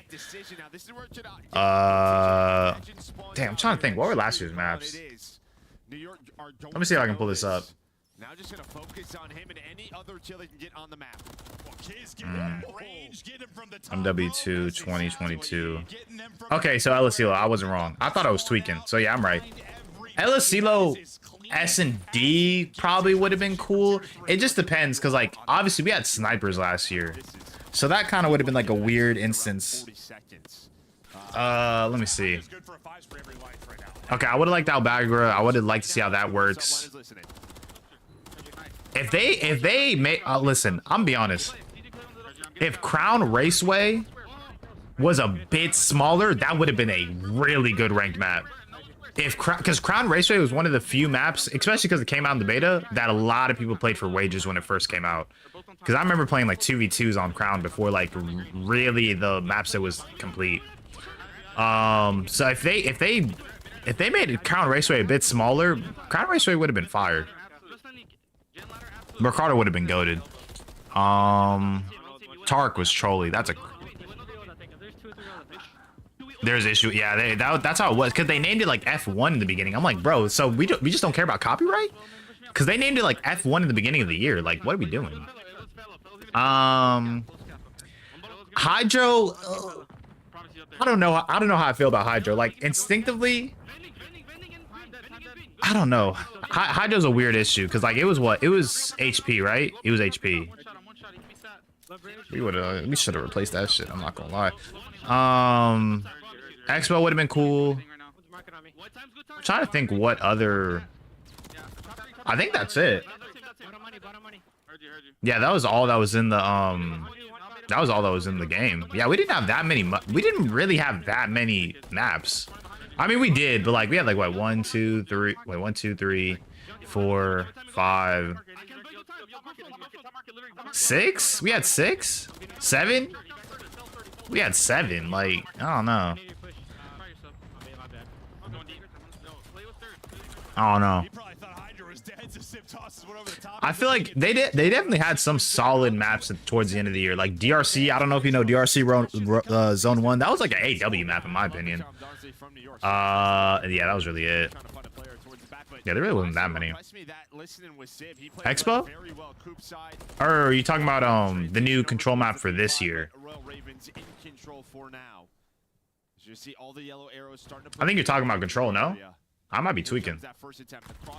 Expo is solid. I liked Expo. I'm not gonna lie. I liked Expo. I'll keep it a buck. I had a lot of good games on Expo. S&D too. I was actually pretty solid on S&D Expo. Is on 4 in a row with a chance to earn a streak if he can pick it up down to 8 HP and is trying to stay up. Wait, who has 31? Damn, Hydra has 32. That man's going off. I'm trying to think. Yeah, that would be some insane shot. I don't know. There's a lot of solid maps here. There's a lot of solid maps. It's just the movement and the way the game was really just ruined a lot of these maps. Cause like, listen, Hydra got a team with Scrap next year. That would be nuts. That'd be nuts. If we had Hydra and Scrap on the team, they would. I wouldn't say break the league, but actually I don't know, because that kind of allows like Scrap to really focus on being an AR. I don't know. You know what's crazy? Imagine if, because you know how the rumor was like when they were initially gonna get rid of Illy and Dashi, Hydra was gonna join the team. Bro, imagine Hydra on Optic with like Shotzi in them. Like that would have been nuts. Because that's how it was initially. When Brandon and Illy got dropped the first time, Hydra was gonna join Optic. That would have been nuts. That would have been what? That would have been shots. Wait, huh? I don't think Scump was gonna retire yet, so it would have been like the trio would have been Hydra, Shotzi, and then I guess Scump would have been the flex. Excuse me. Because at that point they only dropped after, yeah, that was after Vanguard. But Scump didn't even say he was gonna retire yet. So that if Hydra joined the team, he probably would have stayed. Damn, that would have been crazy. Damn, that would have been, yeah, wait, that would have been nuts, bro. I mean, I will say though, obviously, in the end, I think it worked out for them because like Pred and them really worked well. Nah, because Dashi got dropped too. Dashi got dropped too, so I don't even know. No, because this was in the off season before. This was in the off season before it happened. It feels like there's this big gap between the top three, kind of with how things have gone recently. Because Dashi and Illy got dropped, so they would have had to replace Dashi too. I just don't know what kind of AR would have joined them. No, Dashi got dropped mid MW2, but he also got dropped because it was during the off season after Vanguard. It was in the off season after Vanguard because they had those like couple of tweets. Hold on, let me see if I can find it. Yeah, in a matchup like this, like he could really just, Lord God. Oh, and you're not getting sort of the TJ Quinn effect we've been talking about. At times, should really match these guys in respawn. I'm trying to see if I can find it. New York's playing at their best. There's just no way this is close. He did get dropped mid MW2, but I'm talking about like before, but like after the season. Because remember they had those like tweets. I'm trying to see if I can find it. The potential of this team, I don't think we've seen it. No shot. I think they'd be right up there battling with those top three. If they were there, they just haven't been. That was a crazy era too. Whenever he got dropped and the whole like bowling thing happened, that was crazy. Yeah, it was the farewell tweets. It was the farewell tweets. Yeah. I was trying to find the tweet. I couldn't find it. But that happened. And when that happened, Hydra was looking to be on Optic.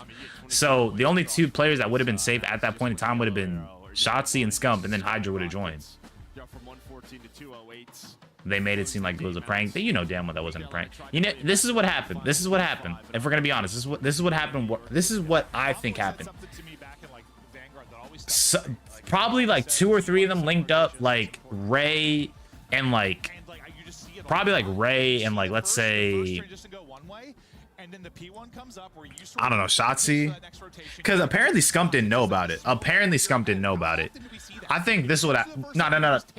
I got it. No, I got it. They gave me the script. This is what happened.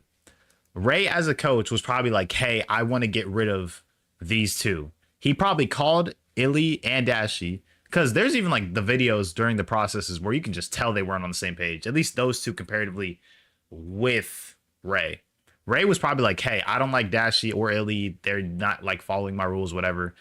I'm going to drop both of them, right? I think that's what happened. I'm going to drop both of them. He probably called them up, was saying like, there's no move in Optic without Scump knowing. But like, it's weird because like in the process, because what was that clip in the process where like Scump felt like he didn't understand that was going to happen? Let me see if I can find it. Run it back. Optic? Unless they just, I don't know, let me see. Because they had the clip when it was happening initially. Like, I think Scump said that he didn't feel like it was like they probably may have made a mistake and they just didn't give him a chance. Let me see if I can find it. Here we go. That like kind of pissed me off, just because we didn't really team. Our ceiling is. Let me see this. We showed at Major 1 what we're kills like. Honestly, we started The way we were looking for.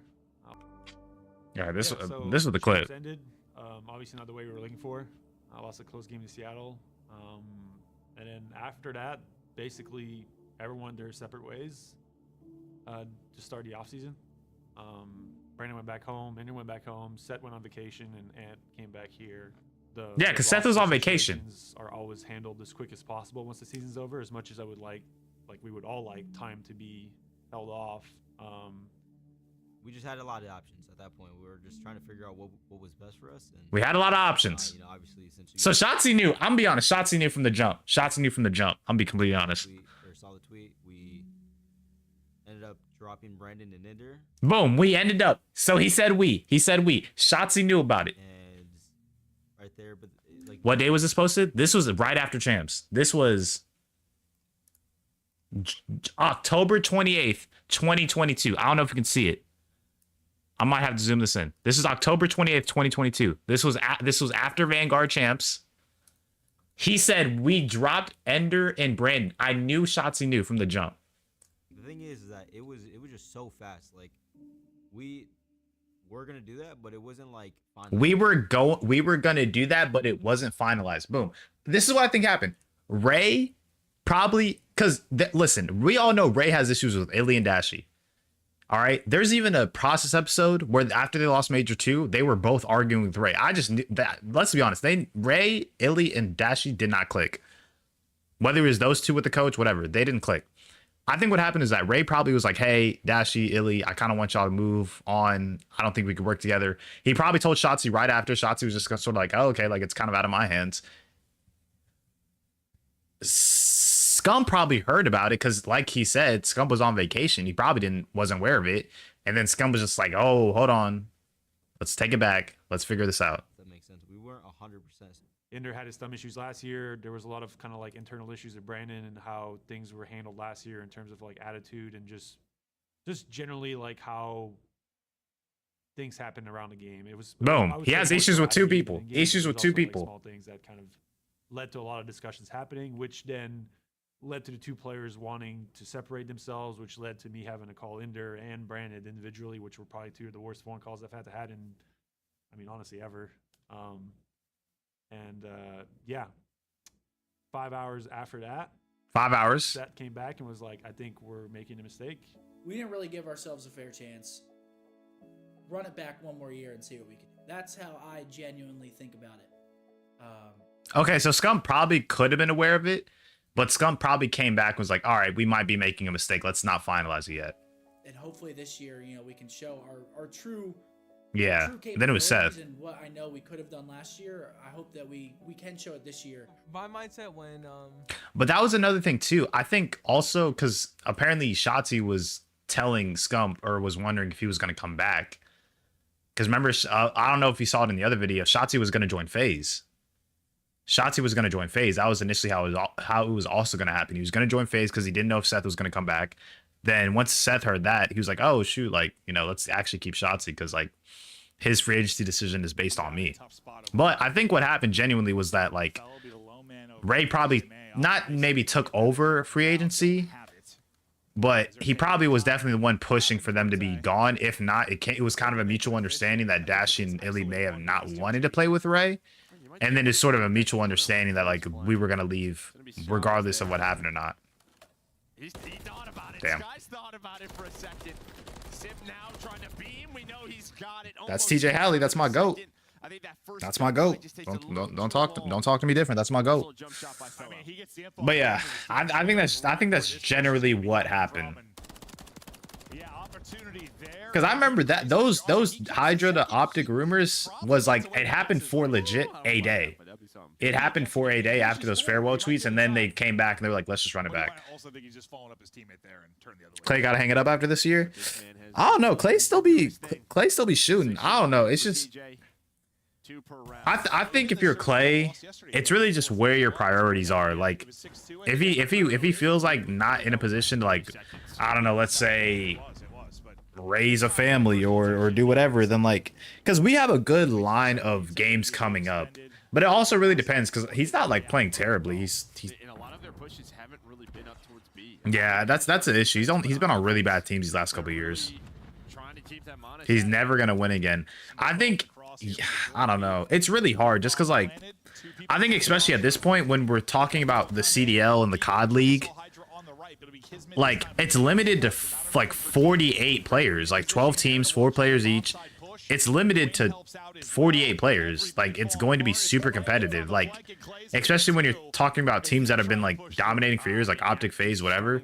Like, they already have the best young players for a very, very long time or whatever. Unless we go to open bracket and a team with, like, superstars believe that's who they need. They need Clay to, like, sort of help the comms a bit more. Then sure, but especially with how the CDL is, 48 players, like, no one kind of wants to put Clay on a top team, especially because they would want to either have some firepower comparatively to, like, somebody who's helping out on comms. Because Clay's not bad, but, like, there's just better options.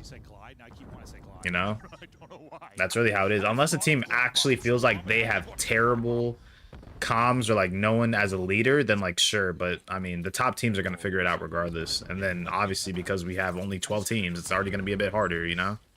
Bates going out trying to catch this player on the bomb, not going to happen. Yep. They hop off of it. That's a big kismet.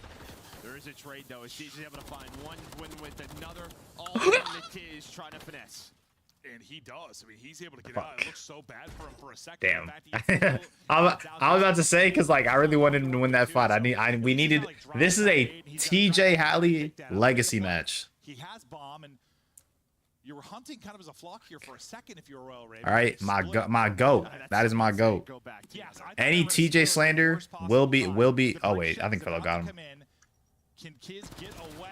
Barely gets gun up, able to finesse, retake the fight. He's gonna. Yeah, they're gonna chase him down.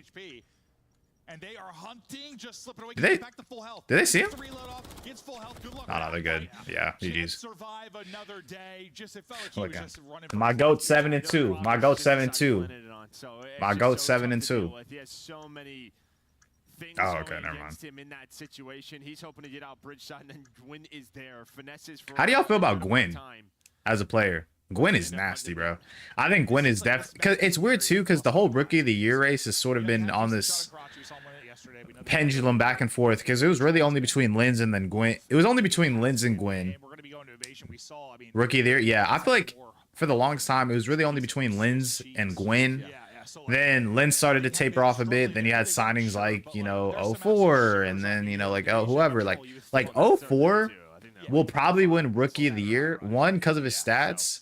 Two, the impact he had on Seattle. Seattle has been Geo too. Like Geo was like running it for a little bit during like stage 2. Like, bro, it's crazy the amount of, I don't know, I'd probably give it to Gwyn, but like 04 has legit put Seattle in a good position to like actively be a good team, or at least be like a dark horse. So it's kind of weird. That's my goat. That's my goat. TJ had it with the first blood. That's my goat. I'm not playing it yet though, but Fellow's able to get one. The fact he finds that with the Renetti gives his team a shot. Yeah, they got it. Yeah, I mean, he was on a 40-second 3. They got it. It's a 3v2 situation. Damn, wait, they're about to. I didn't realize they're about to sweep New York. It's a legit 5-0. I didn't even realize that. Wow, 3-1. That's crazy. They sweep New York. Yo, listen. I don't know what's going on with New York right now. Good little sweep. I'd give it to Gwyn because he did it longer. Yeah, I would give it to Gwyn too. It's just like New York's been trash at S&D since Major 2. Yeah, I remember because I think it was some stat that they were like that was their worst mode because they're like no, actually wasn't it? Oh no, you're right because Control was their best mode. Control was their best mode and S&D wasn't their best, but they were really good at respawns. Like specifically like hard point respawns. Control listen, Hydra in my opinion has been the best Control player in the league. Control's their best. Hydra's the best Control player in the game right now. I've never seen him actively. I mean, he's been this good before, but in S&D or not S&D in Control, bro, he's been going crazy. He's been going crazy. But yeah, you're right because Control was their best mode. Then S&D was like S&D was their worst. Control was their best, and HP was like half. Like if they had like a record during a split, it'd be like 6-5 or 4-4. You feel me? So that's how it was. But I don't know. Do you think they should have got rid of Priesta? I'm saying I don't know because now we're looking at a world where Priesta might have been the glue, like Purge. Priesta might have been the glue. Who knows? You got a lot of dogs on the team. You got to make sure somebody's walking them. If they're going to come out and somehow get a Control win, though, how do you think it's going to happen? I mean, just based on how good New York has been in the struggles of Carolina. I think just strong defensive rounds. I mean, with how good New York has been, we'll see. But yeah, it's going to be tough. Kismet had a huge drop off. Yeah. I don't know. Kismet definitely not having a good year. We're getting 33 kids. No more 99 kids, bro. I went to champs last year, bro. Listen, we can talk about Aura. We can talk about Aura all we want. We can talk about Aura all we want. 99 kids last year when I went to champs in person. This man was the Lord walking on water, specifically hydroelectric water. That man was cooking everybody. I've never seen a player go for revenge like he did. Because I remember Scrap, because the way it initially happened was Scrap called out, like, aside from Hydra, no one else is good on that team. And then, bro, I kid you not, Kismet came legit the day before, said, listen, that trophy's mine. You can't talk trash about me. I'm a player on this team too. Next day he comes out, first map, they get molly. Well, actually, no, we gotta watch it. First map was a blur. I kid, because I think they 150 pointed them. And then kids stood up, said, that trophy's mine, you dog shit. Hold on, let me see. COD Champs 2023 Grand Final. This is crazy. What is this, Grand Final? This is it. And bro, I remember going to, Vegas was electric. I think Dallas is gonna be better though. But Vegas was crazy. Let me see, where's map one? No, I did not want, bruh.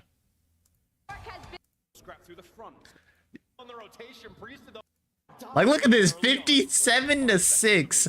Kismet's 5-1. Yeah, oddly enough, it was high. It was Skies and Kismet did really good this major. They did really. It was mainly Skies and Kismet that whole major. I'm not gonna lie. Like, Hydra did really good too, but Skies and Kismet did really well. Like, look, 6-1 from Kismet. Because how much did they end up winning by? Look, it's 66-212. It is 66-212. He's 23-9. Skies is 23-10. They're both on 5 sprees right now. Like, bro, they won. What was it? They won 250-84. 25-10 from Kismet. 28-13 from Skies. Bro, they were no, I kid you not. When they were this, because they swept Toronto, I made my flight. I kid you not. Because I did standby, bro. I literally told everybody yesterday, because I had a flight the same day they won. I was like, as long as they sweep them, I make my flight. I legit made my flight because they swept them. I'm not even trolling. They beat them so bad and swept them to the point where I made my flight. This is one of the worst champs losses I have ever seen.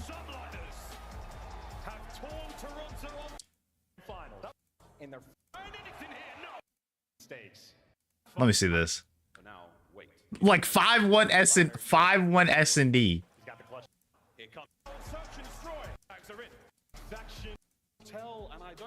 Like 5-1 S&D. What was the stat line? 10-2. Bro, Skies was going nuts. 10-2 out of Skies.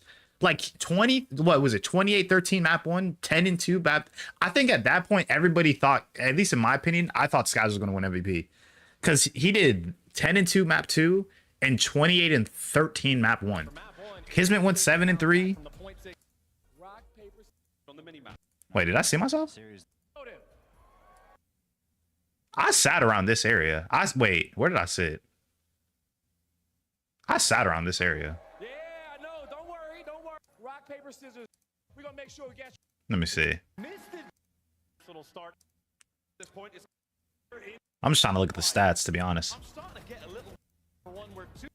Where are the stats?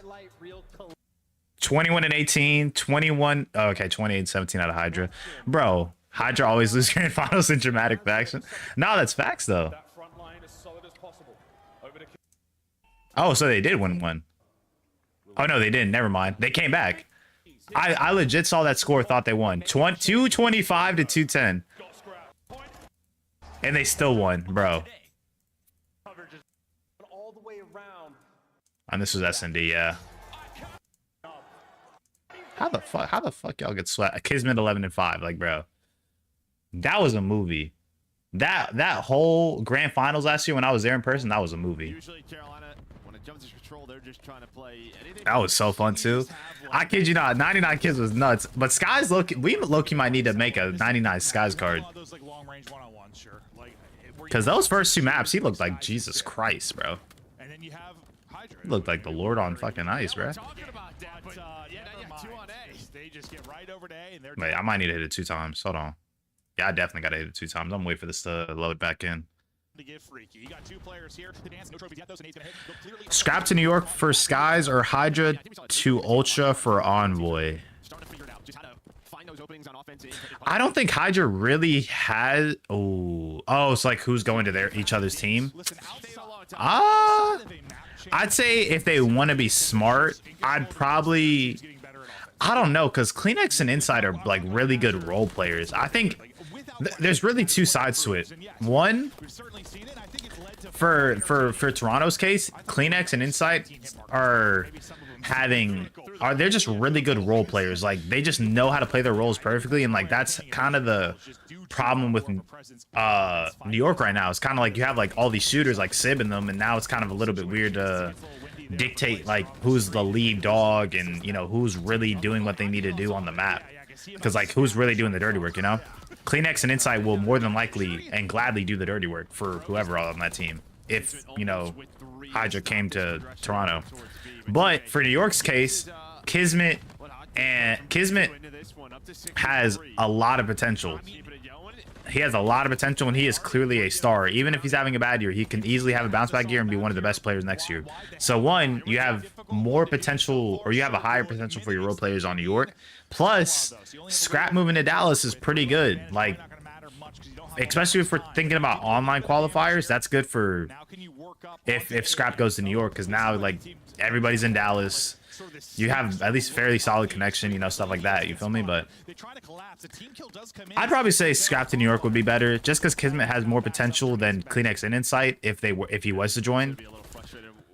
Plus, I think, especially with the online age we're in, you kind of have to have any advantage you can. So I'd probably say if somebody had to move, I'd say Scrap has to go to New York. Scrap, you got to go to New York, because especially, I don't know, because then that's another thing too. Like,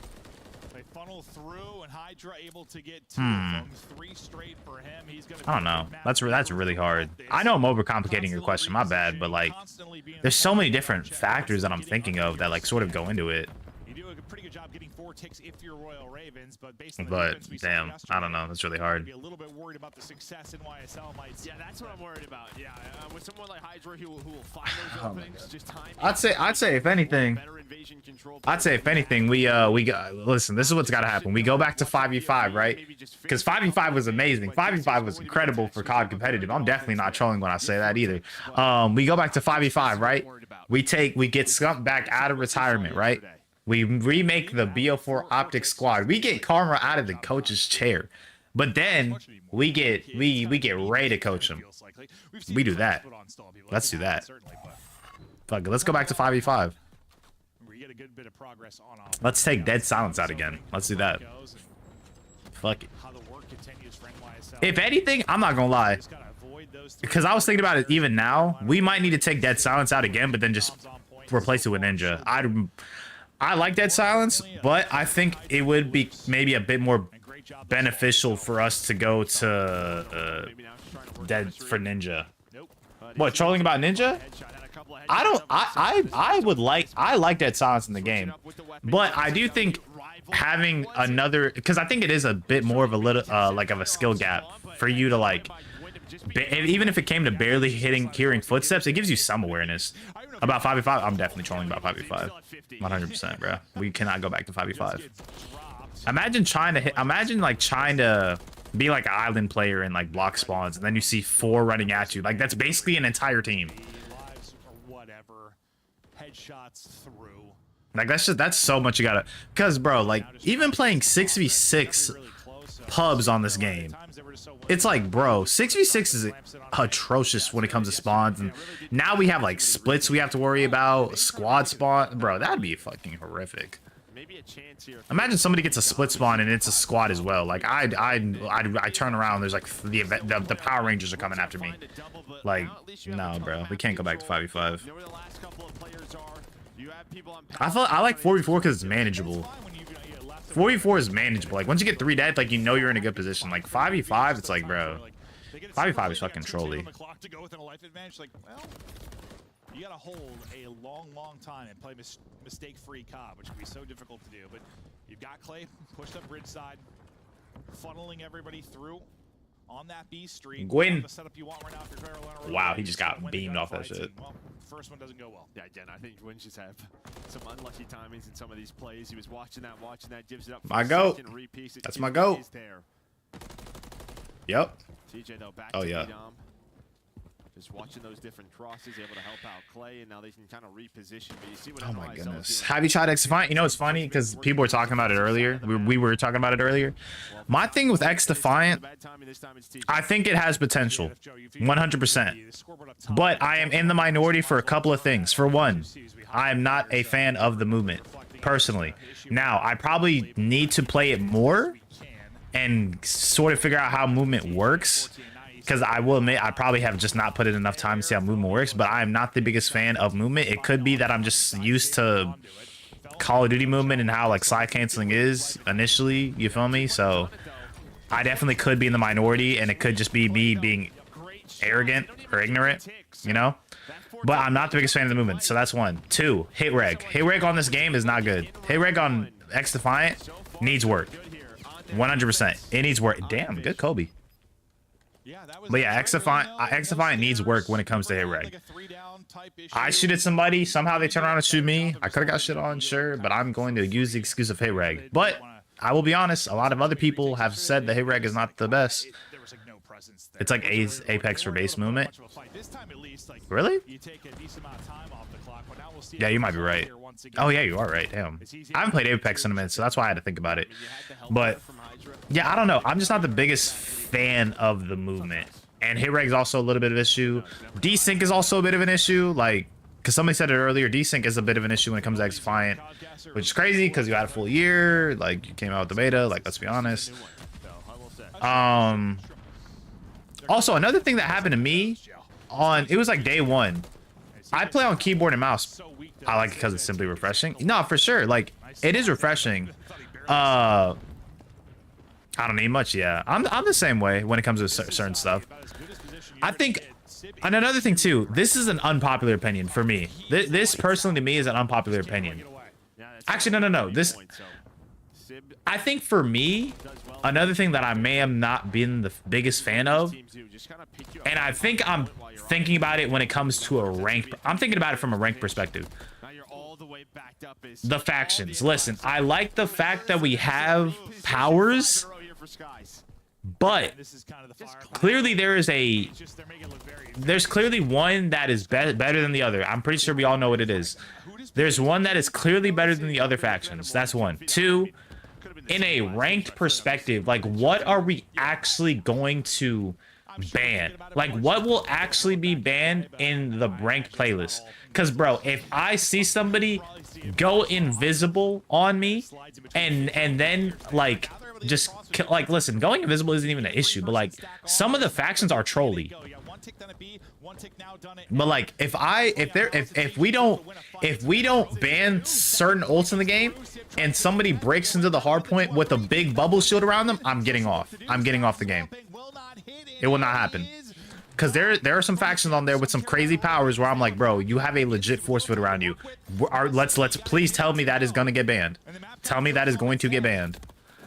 Because that's the thing too, like, a lot of the older COD devs and like Aches and them, like, they're on the game, so obviously, or they're developing the game, so like a lot of them like don't like GAs, and it's like, oh, just play the game how it is. Bro, if I see a force field coming into the hard point, I'm going to look at you different. I'm gonna be like, nah, we're kind of tweaking. We're kind of tweaking a little bit. But once again, you have Heretics, worst case scenario.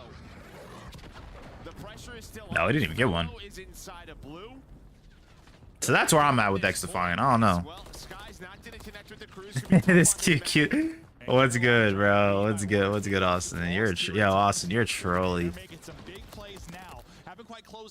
If you see a force field turn invincible, then, but that's what I'm saying. Like, if it's getting to that point to where we're running like we're running invisibility and force fields in ranked, I'm like, I feel like to some degree that's a little bit weird, right? Like, we're kind of going nuts. Like, that's kind of crazy. there's some where I'm like, okay, like you must like, because at that point we just have to have like insane, we just have to have insane awareness. Like fuck it, we're running force fields and invisibility and S&D. Sure, you have to have some awareness. I'm like, no. If you see a force field turn invisible, then X finds kind of ways. What's good, Key? Isn't that Apex anyways? But I think instinctively though, like for pub stomping it's great, but comp it's gonna be terrible. I think that's where I'm at. I think pub stomping is gonna be good, but comp might be like, if we don't ban certain stuff, it's gonna be very, very toxic. But here's the thing with Apex though. In Apex, I think one, it was already instinctively developed in that way, and it was sort of, we knew what we were getting into from the jump. Plus there's some certain things where like obviously the map's a lot bigger and it's not a multiplayer game, it's a BR. Like same with Fortnite. Like when Fortnite ranked came out, or like even like the circuit, like everybody knew what kind of BS we were getting into when it came to competitive Fortnite. Like everybody knew certain stuff wasn't going to get banned, and obviously, and I had another point too, it's a BR, you know. We're talking about, in my opinion, a multiplayer game that is based off COD. And let's be honest, that's another thing too. BR's not even balanced in the first place. Everybody knows BR to a certain extent is luck. Like you cannot tell, like everybody knows BR to a good extent is luck. You can land at, like, cause think about it, you can land on a chest in Fortnite and get like a pistol, but then the guy next to you who gets the chest upstairs got the best gun in the game. BR from a certain perspective is not fair. It is not fair. Everybody knows this. That's why I'm like, for BR, like certain, like BR, like you can get away with things not being banned, things maybe not being necessarily balanced, because at BR at the end of the day, there's going to be luck to some sort of advantage. But for a multiplayer game that is based on COD,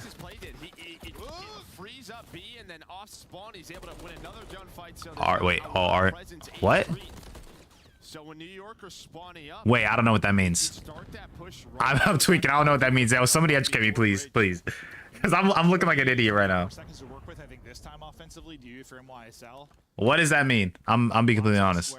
I'm not even like, I'm dumb. We all know this. I'm just kind of an idiot. What does RNG mean? He gets plucked right as I say it. I thought he might be the guy that lurks up and tries to take that one-on-one. Now I'm doing it. It's like 3-4 headshots in a row. I'm telling you. Let me see this. I'm locked in on it now. There are a lot. You are not wrong. And even times when you like don't see it, it's just not final bullet. Like. Oh, random number generate. Yeah, I'm an idiot. I'm an idiot. My bad.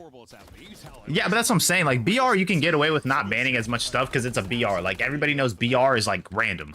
So like, it's just dumb. You feel me? Yeah, that's what I'm saying. So BR, you can get away with it. That's why like Apex, like again, one, it's a big map, so you're not gonna get maybe on too many fights, and at the same time, it's random. Like they could just really come at you and be like, hey, we're not gonna ban this because it's random. There's a chance that it doesn't even pop in the game, you know? So, but X Defiant's not a BR. Listen, I don't know what it meant. All right, I am an idiot. Getting off that though. Getting off that. But that's what I mean. X Defiant is not a battle royale. It is something where it's like obviously small map. It's a multiplayer experience. It's definitely something to where like it's based off COD. So like if we're gonna introduce powers into a COD inspired game, then like of course the community is gonna get mad. Because let's be honest, if we have force fields around the hardpoint, the COD community, who is what the community is sort of it is based off of. Because again, there's Call of Duty players that are developers, or former Call of Duty pros that are developers. Like they're the ones who curated the game to be, you know, similar to COD or what old COD is. Old COD was not using force fields to break into the hard point. You feel me? Invisibility, sure, because like of BO3 or whatever. But even in BO3, we had ban and protect. So like, I think that's probably the best way you said it. Austin said it best. One person, one faction a person, yeah, specialists. That's probably the best way they can do it. The best way you can do it is specialists and maybe ban and protect. We might need ban and protect. I'm gonna be completely honest. Ban and protect on this game might be needed. It might be needed. Let's be honest. Because I don't even like ban and protect that much, but like for this type of game with the powers they have, we might need it. That or they figure out what they want to ban, because a lot of the developers are old, like COD pros that don't like the fact that we have GAs. Because let's be honest, a lot of old pros don't even like GAs. Wow. Oh, he almost beat him too. But yeah, I feel like that's probably the best way they can do it. Make it maybe similar to BO3 with ban and protect. They want to get on this point. Guys is here. They know where everyone is off a spawn. Hydra's gonna have this rival. Ooh, if he got there quicker, that would have been perfect. But maybe he buys enough time for his teammates to get here. Oh, the trophy killed him. I think he's just hoping he gets there time he spawns him out deeper and just gets up the gun. Doesn't quite happen. But I don't know. Like, in my opinion, I think it's a fun, casual experience. I think Austin said it best. It's a good casual experience, but they need to figure out what they want for the ranked experience. Like, they could legit not ban shotguns. I know they already have shotguns banned, I think, as of now, but I don't know. They really have to figure out what they want to do. Plus, another thing with ranked is, like, I'm not saying they need a league, but I think what makes a lot of ranked experiences successful is when you have that league that's established. So, like, the maps are good. I will say the maps are good. The maps are good. X-Define, that's probably, in my opinion, the best thing about X-Define right now. And for me personally, the maps are really, really good. They're really good. Definitely one of the better maps for a game we've had in a decent amount of time, you know. But I think there's just a couple of things that I don't like personally that sort of not make wow, bro. Yeah, we got turned on by Sid, bro. But I will say, I think they'd really benefit if they had like a league. And it is Ubisoft, like they know how to run a league, you know. They have R6, you feel me, and like other games too. But I think they would really have a good advantage if it came down to like wait, hold on. Ooh, wait. Carolina has a 4-life advantage. My bad. I want to see how this ends. 5 seconds and you're able to get the point. Just desperation point. You're spawning close. You're sending it. And there were some heroic plays there from Clay to try and hold that. Double before that to send him back. But they're all rotating to B Street. Yeah, they know where everybody's at. If you're in YSL to try and get onto this, I need Ravens to take this. Then you put down a parlay or something. You got a good little pick. just take 3 right. No, I'm trolling. I'm trolling. What the? Oh yeah, I guess he didn't see him cross. I was like, I think he saw him cross and didn't see him just stay there. Not bad. I'm trying to see how this ends. I didn't even, because I realized it was round 5. 20 seconds to go, Joe. Yeah, he's just buying time though. This is such a good play by Phil. Finally taking. Oh no. Oh no. Okay, it's 4 life. Ooh, wait, no, he's on the point. He's on the point. Wait, they might get it. They gotta go. They gotta go. Okay, they got it. Never mind. They got it. They got it. They got it. I just want Clay at champs. Yeah. Nah, you know what's crazy? Clay was at champs for us, but like obviously he was just casting the weekend. Oh my! Wait, I didn't even realize that. TJ, my goat. Yo, listen, don't y'all ever disrespect TJ Howley ever again. That is my goat. 40 ball, bro.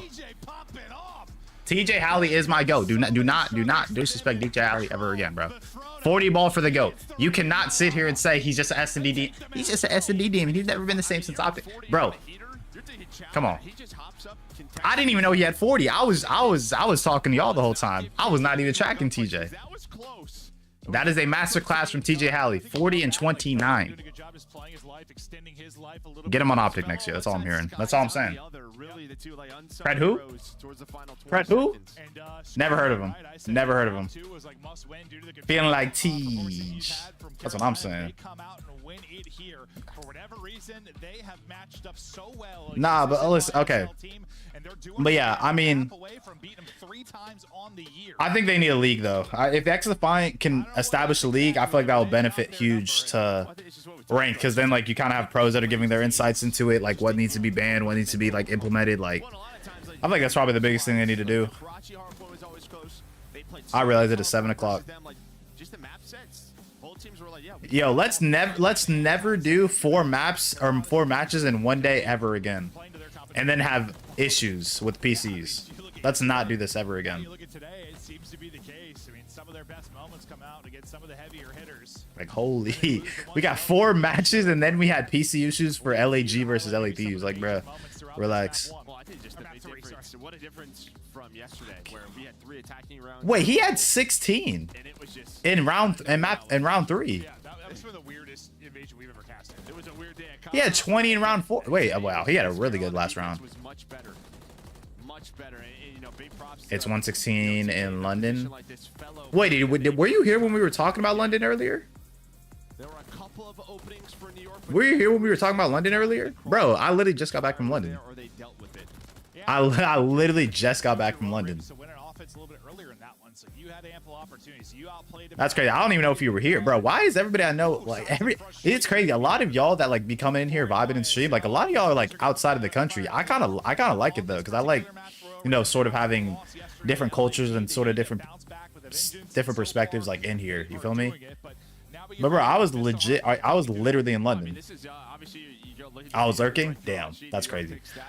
I don't have my viewer list up, or like I don't like having like I don't like knowing who's in here, just because like I don't know. I think it's sort of like it's a thing you have in the back of your mind. It's like if you see like you have low viewers, it's like, oh, like, you know, I don't have that many viewers or whatever, and then people get like disencouraged or whatever. But I didn't know. Damn, I didn't even know you were in London. I had no idea, dude. I'm not gonna lie, because I said it earlier, bro. I could definitely see myself living in London. I love it. That was my 3rd time going out there. It's better every single time. Better every single time. Vista breakdown hardpoint since the stage 3 start. This is how it looks. And damn. 1 in 3 and 1 in 4 on Vista. Maybe some of the struggles, the hold ranks, right, for both of these. So, oh, since stage 3. Never mind. Oh, actually, no. That's when it got introduced. Damn, that's crazy. I forgot. That's literally when they got introduced into the map pool, because they play on old patch. Really, what this speaks to me is sort of your P1s. Nah, but I love it. I love it. I love London. You gotta be better there. We'll see who maybe gets the advantage there.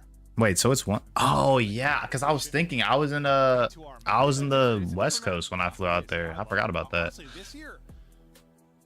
Oh, but it's also like, yeah, it's around like 5-6 hours. A decent. What? I mean, I'm assuming you're from London, so like, I think in your perspective it's different, because like obviously, because I was talking to other people about it earlier too. Living at a specific location, you sort of are introduced to things when you're younger, and it's sort of as if like you do everything that is fun already, and then it gets to the point where it becomes boring, it becomes complacent, and then it's like, oh, I want to leave my hometown, or like there's nothing to do because you've done everything already. Because I feel like that's like another thing for like people like that live in LA. Like a lot of people want to move to LA, or like that was a popular thing for a while. It's like, oh, I love LA, I want to move to LA. But there's probably people in LA that want to move out of LA just because like they've already have done everything that's fun, or they just think it's boring at this point, you know? Or they think it's overrated, like, oh, like we got like as somebody who would live in LA, like they might already be like, I want to leave because traffic's bad, the beach is like okay, I've been there too many times as it is already. Like, so I think that's another way to look at it. Dang, no trophies? Oh, never mind, they just put it down. Lowest damage on the team, but you need a better output. They've gotten that. I think on the other side, you love to see that kid too. It's just been very inconsistent. especially in the respawns for this team. Oh my gosh. Sort of form that we saw last year when they Wow. were world Hold on, champions. Kismet. With a nice pace. Never mind, he got traded. Kids was on 5 in a row. You had 32 seconds. Hold on, let me hit it 2 times. Let me hit it 2 times. Kind of messes with it now. The stun hits just as wins by that slide. Allows Hydra to take awkward that look. He's just trying to like snap as he slides. The gunny around. Oh, good kill. Taken over again. 7 and 2 from him. You cannot let him get loose and confident early on, and so far. Wow, that is COD timing. Yo, that is COD timing. It is quadruple positive now. Getting back to full HP. Kobe. Dude, listen, I like ranked, but bro, like, dude, it's crazy because somebody asked me when I was gonna get on ranked again, but like, this is just like, when it comes to content, this is just not it. Game 5 incoming, yeah. I mean, seeing how TJ's playing right now, he's 0-6. Yeah, we might be getting a game 5. Yeah, it can be tough too when you got the rival. Like, I guess from a consumer perspective or like a audience perspective. Ooh. Wow, that was really bad. Yo, okay, let's relax. Let's get TJ's first kill. Let's leak the script. Like, let's leak the script. Let's give TJ a good kill here. Perfect. But my thing with ranked, I guess what I'm asking for you as somebody who may watch COD content, I don't know if you watch COD content, because even for me, like, I play and make COD content, but I don't really watch too much anymore, or I don't watch too much anymore. Like, would you say that ranked to some degree gets a little bit stale after like the first month, especially when it comes to like making content? Because like, you really realistically can't make too much good content unless it's simply just like high kill gameplays. Don't you ever say that about don't you ever say that about my go again. Don't you ever say that again. Wow. Well, throw them away or have some crazy comebacks like that Ultra series. Nah, it's not happening. Not happening. Let's be okay, because if we want to say that, then Kremp was doing really bad. Kremp was doing really bad, bro. Like, he had 5 on sub base. You know, I like Kremp, but like, somebody needs to catch a stray right now because I need to take attention off TJ Halley. You feel me? So like, it's not happening. I mean, the feed has just felt like it's been yellow constantly. Outside of an occasional TJ, who I was wondering if he can keep it going, and this map so far has not been able to. TJ will get more. TJ will get more. TJ will get more. Bro, stop. Dude, he's 4-11. I kid you not. Kind of lock back in here. Hydra on another spree. Using the MCW this time. He got 5. That's all I care about. Nobody getting 4 and 23. No one getting 4 and 23. Heck no. That ain't happening, bro. I refuse.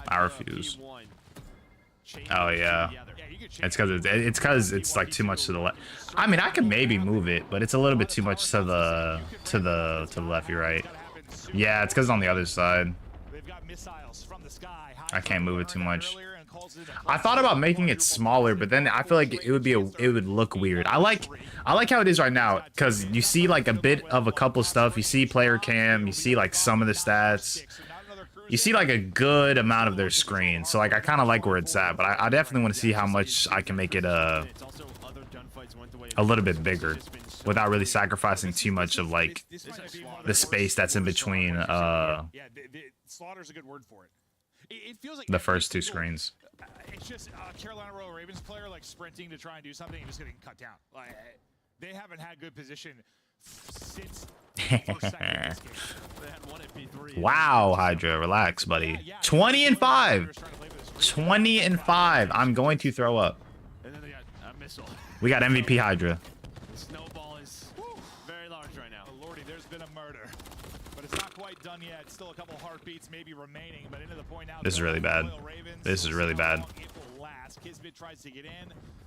TJ coming through with 3. Does it start here? Can you do something? Like, is there another match? No, this is the last match of the day. Like, obviously they're gonna play the S&D because God knows Carolina's not coming back. But yeah, no, this is the last match of the day. I'm not gonna lie, I might do the same thing tomorrow. Like 4 matches is crazy. Especially because we're not even saying, because first of all, 4 matches, that's already long enough. Now we're not even saying that it's going to map 5s, because even LA Thieves versus LAG today, they had PC issues and they delayed it like 3 or 4 times, and it went to map 5.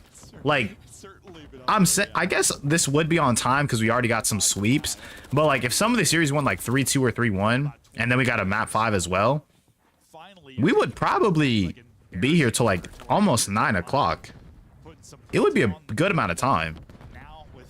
I'm just glad we got like basically 2 sweeps. That's the reason we're kind of on track right now, because the sweeps happened really, really quickly. Yeah, trying to start this right through the middle of the map. Able to find the first. Yeah, I heard. Okay, so who made that rule up? Who the because listen, because the way it's obviously been happening is like, all right, we have 5 majors, and then we have 5 weeks of qualifiers, right? But this year, obviously, they only had 4 because Optic didn't want to do the major. Whatever, makes sense. They didn't do the major. Boom. So now we have 4 weeks, which I'm like, okay, sure, like whatever. We have 4 majors. You could still do 5 weeks of qualifiers, but the way it is sort of happening is that they just stacked 7 weeks of qualifiers for the second major, or the second and third major. They just decided to do 7 weeks, and then I guess for some reason they just decided, okay, clearly because of all those extra weeks we were playing games, we're gonna make major 4 really, really short. I don't know what this league is doing, bro. I don't know what they're doing, because now they want to do 4 weeks, which I mean is good, because like I guess we get it out the way quicker, and then obviously we're gonna get the champs quicker. But like, I don't know what the fuck they're doing, bro. I don't know. This is the $1 million league, and we can't figure out scheduling. Because I know for sure the Optic not do the major wasn't really going to make it that much worse in terms of how we got to schedule it. We haven't had many 100-point clubs on this year. It's not a Cold War year. Because all you really had to do was just take out the qualifiers and the weeks for major, like whatever they wanted to do. Major 4, no fan. Yeah, that's what I'm saying, bro. That's kind of crazy. You know what's crazy too? Me and my homies were gonna go to major 4. We were legit going to go to major 4. We were going to get an Airbnb and stay in Carolina. In my opinion, I thought we should have went to Toronto, which looking back at it now was the right choice. But we were like, all right, we're going to Carolina. Boom. The second they say we're not only are we canceling Carolina hosting the major, but it's gonna be no fans, I was actually frustrated because I'm over here thinking like, bro, we could have went to Toronto. We could have went to Toronto. We could have went to Toronto. But some people didn't have their passports, which I'm like, all right, sure, I guess, whatever. But like, get your passport, bruh. I don't know what you want me to do about that, but bro, Toronto would have been so fun. It would have been so fun if we went to Toronto. It would have been crazy. It would have been nuts. But I mean, I think I like Dallas for champs. I mean, obviously I'm in Texas, so like for me it's just a drive to get to the venue, so like it ain't gonna be that hard. So I mean, I like how it's in Dallas, and plus everybody knows sort of Dallas is like the epicenter for esports in America as of right now. So I mean, I'm glad. But yeah, I wish we went to Toronto, but like champs being in Dallas, I mean, I just gotta drive. I don't gotta like fly anywhere, so like I'm kind of cool about that too. But yeah, I wish we went to Toronto, because even then, I mean, you probably heard it earlier, but like I've been wanting to go to Toronto. I have New York 3-2 in my pick'ems anyways. Oh my gosh, they probably will win this map 5. Oh, we gotta go into break, bro. Like, what are we doing, bro? Yeah, I mean, I'm gonna go get some food after this, and then I'm probably gonna vibe out for a little bit, and then go watch UFC, because the main card starts at 9. So I gotta eat, probably shower up, and then get sort of head towards my homies. 32 and 16. God damn. God damn. Wow, this wasn't even close. This wasn't even close. Damn, this is bad. At this point, I'm DCing. I'm DCing from the game, and I'm gonna act like my computer had a crash. At this point, I'm just gonna leave the game and act like my computer shut down.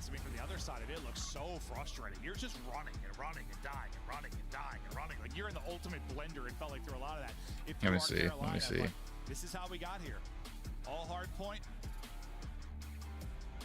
For the I don't know. I gotta figure it out. Listen, I don't know. My thing with ranked is like, you're able to get some wins on Invasion. If you are this Carolina team, like I like watching CDL, but then whenever I hop on ranked, I'm like, bro, this is not gonna help towards content. heartbreaking losses, I feel like. I think if I played ranked, I just gotta like just get good gameplay and just go off that. But even then, I feel like that kind of gets a bit stagnant.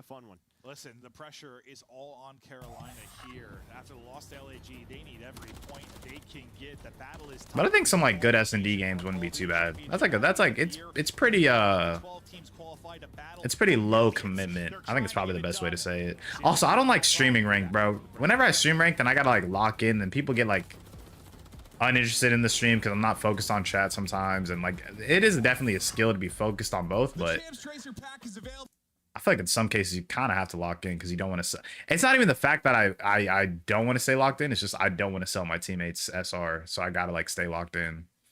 Because if they hear me talking to chat, then it's like I don't know. They kind of get checked. You dig? You dig? Damn, 3 minutes. 3 minutes. Invasion S&D, so fun. So fun. Invasion S&D. That is the greatest map mode combination that we have ever been introduced to. And that's facts. That's facts. Definitely not a troll. You know, I don't know. The map bans be crazy sometimes. I don't know what Miami was thinking. They legit allowed sub-base map 1 against Optic when they are not only 10-0 on the map, but that is the best team on that map ever, and they have the best player for that map. I don't know what Miami was thinking with map picks today. I think some teams genuinely troll map picks, not for the sake of testing new maps, but like they realize maybe a team has a deep map pool and they just genuinely go based off what they're bad at, not even necessarily what the other team's good at. Which I kind of get, but sometimes I'm like, that I don't know. What do you want me to say about it? Not gonna lie, this whole time I've been waiting for this ad to finish about my music. You feel me? This ad's been taking a very, very long time. God, okay. Why is Spotify taking? I gotta get premium back, bro. I just got 5 ads back to back to back to back, bruh. I was just trying to play some music, vibe out. We're about a minute and a half back into the timer. I had God know how many ads.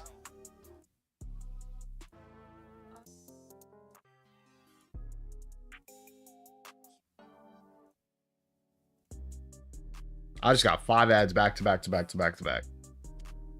The fuck? I just wanted to play music, bro. I need my premium back. I gotta renew. I gotta get some more, bro. Cause I canceled it before my trip because I knew I wasn't gonna be doing it during the trip. I gotta get that shit back.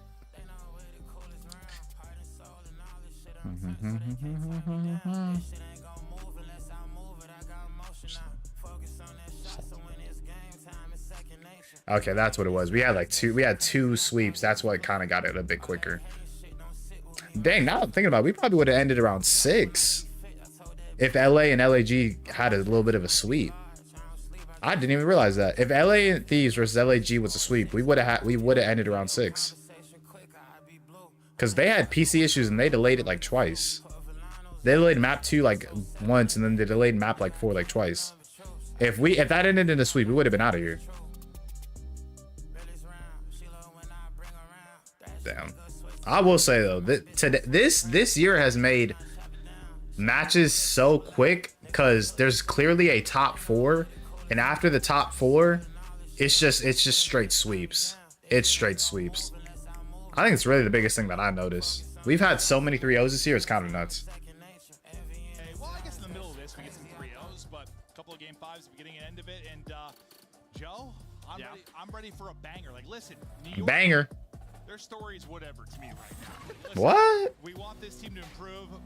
We want to see if they can kind of battle the top 3, but like everything is kind of on that top 8 for me right now. Carolina, they need. Yeah, I'm not gonna lie. Way more than the Subliners do. No, they do. Yeah, I didn't even think about that. Yeah, that's crazy. It's really like S tier, Optic, Toronto, FaZe. B tier is New York, Maybe not even B tier at this point. They might be like, there might not be anybody. Actually, this is how it is. S tier, Optic, FaZe, Toronto.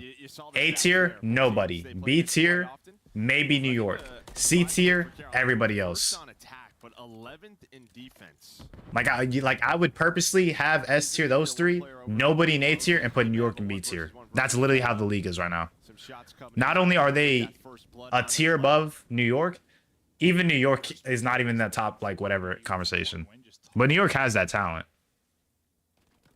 I'm about to say, it's gotten to the point where the top three are so good, like, they're genuinely going to 3-0 almost any team going next. His turn. I think maybe Hydra's just thinking, like, let's just kind of pinch these guys on the B street. Sim trying to find Gwyn, but Gwyn does enough to force a 2-on-2. Bomb being planted, so great job by Gwyn. Yeah, it's kind of like it's a little off angle way. It's like out the open, laying prone, just catches him. He's got absolutely. This is the greatest two-man I've ever seen. Name me a better two-man than this. Somebody on square and somebody on tractor. And a trophy down. Perfect. This is the greatest two-man of all time. They're really checking everything.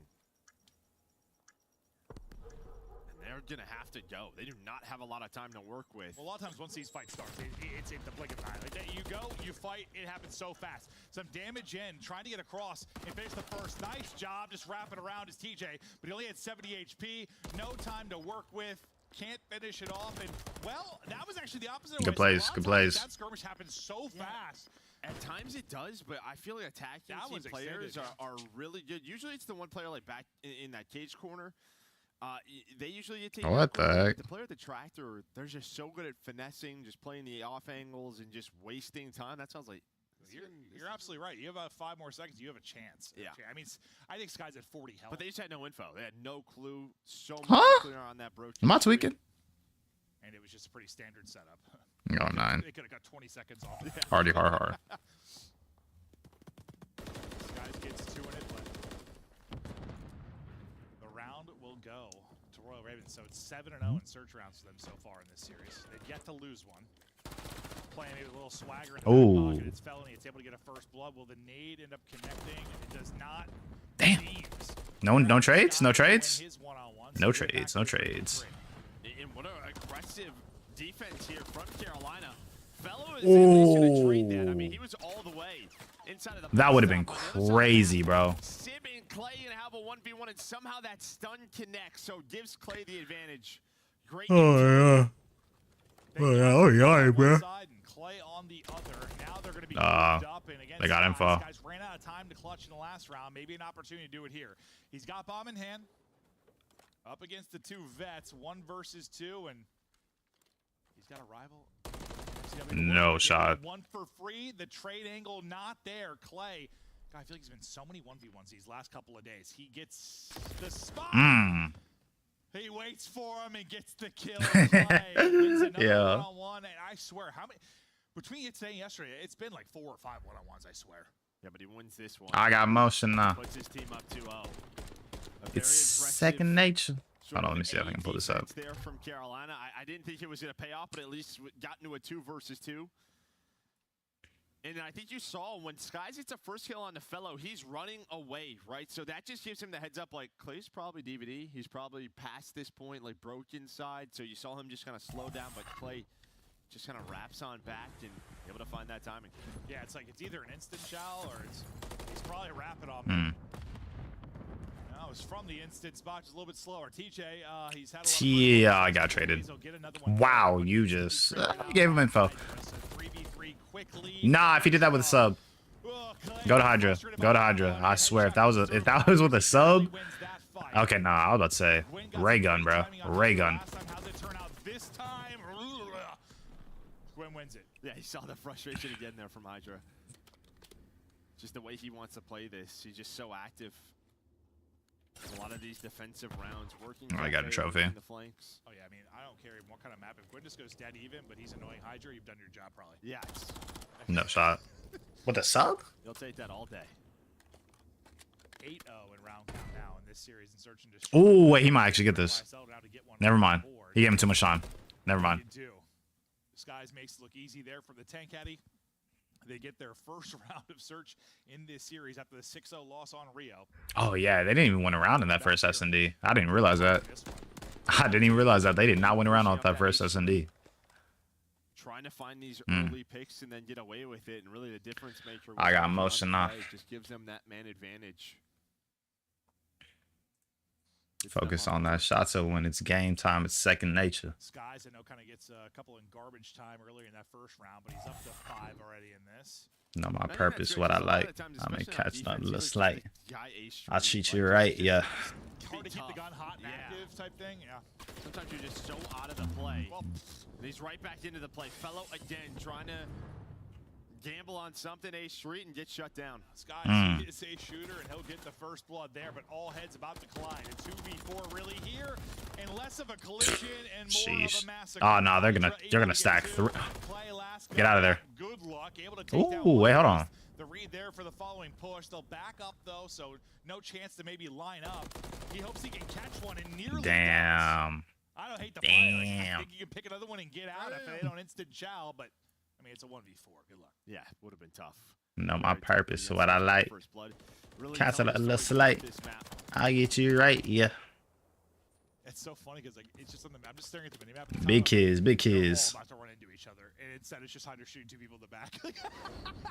He's got the one route with the timing. Yeah, Gwyn and TJ are thinking they're hitting Cafe. Almost runs out of ammo. Quick little snap there with the Renetti. Yeah, you're usually a lot of those spots. You know, one's watching one side, one's watching the other. He just gets the timing there where.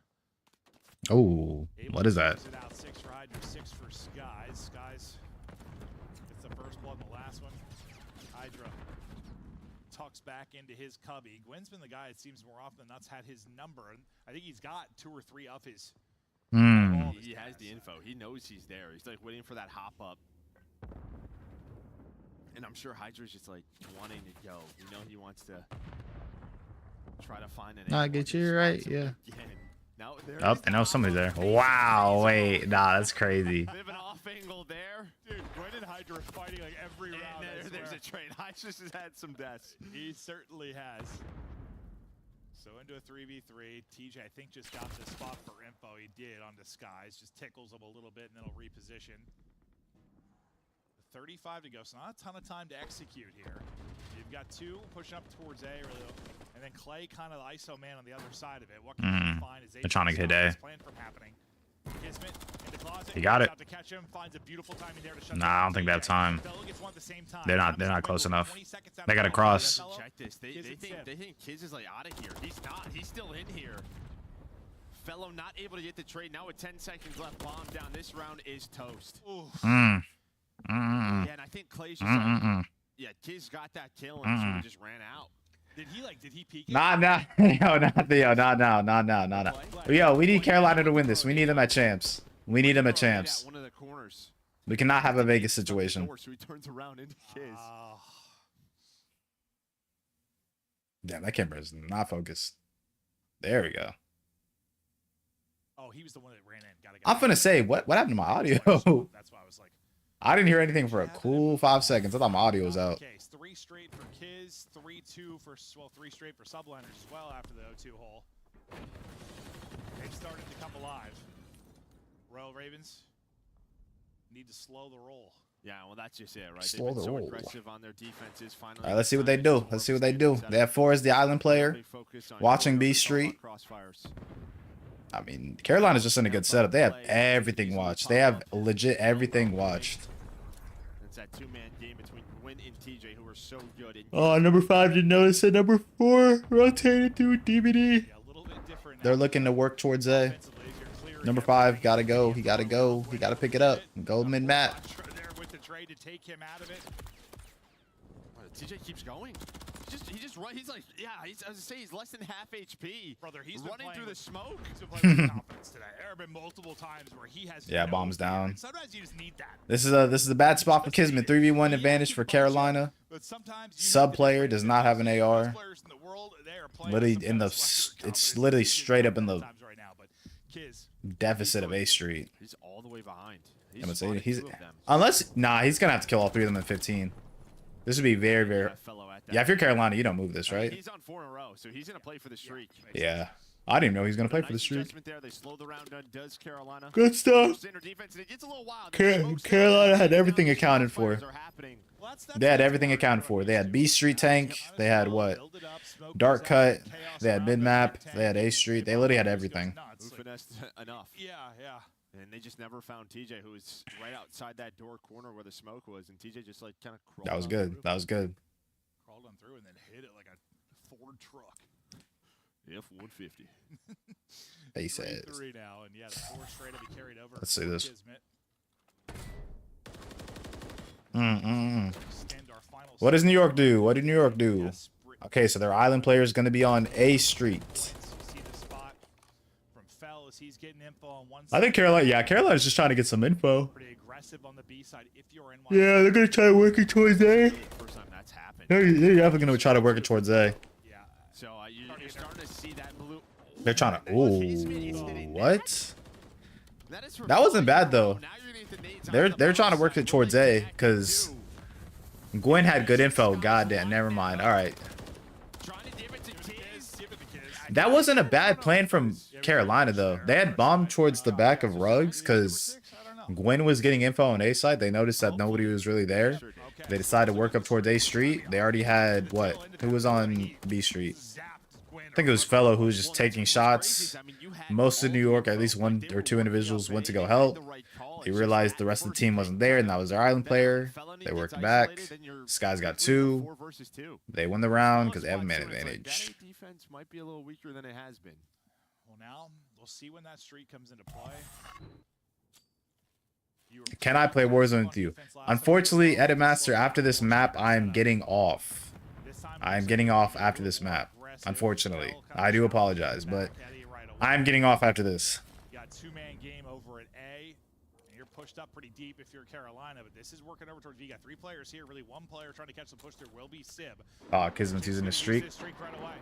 Look at the arrows on the map. See where players scramble. At least a fellow here. Yeah, and that's going to be both players towards B. So they do a great job using that truce. I'll sub maybe later. Maybe. And then Sib kind of lurking on the A Street, able to find another. I do want to figure out how I can like do like community games though. I feel like it would be kind of cool though. I definitely been thinking about it for a while. Wow, he got beamed. Down to a 1 versus 2. No way. Oh A no. little bit harder. Trophy gonna eat the smoke. Tags Damn. on in and he will fall. He gets the smoke out. I want Carolina to win this too because I do want them to get the 10 points. That would be pretty cool for them to get these 2 points.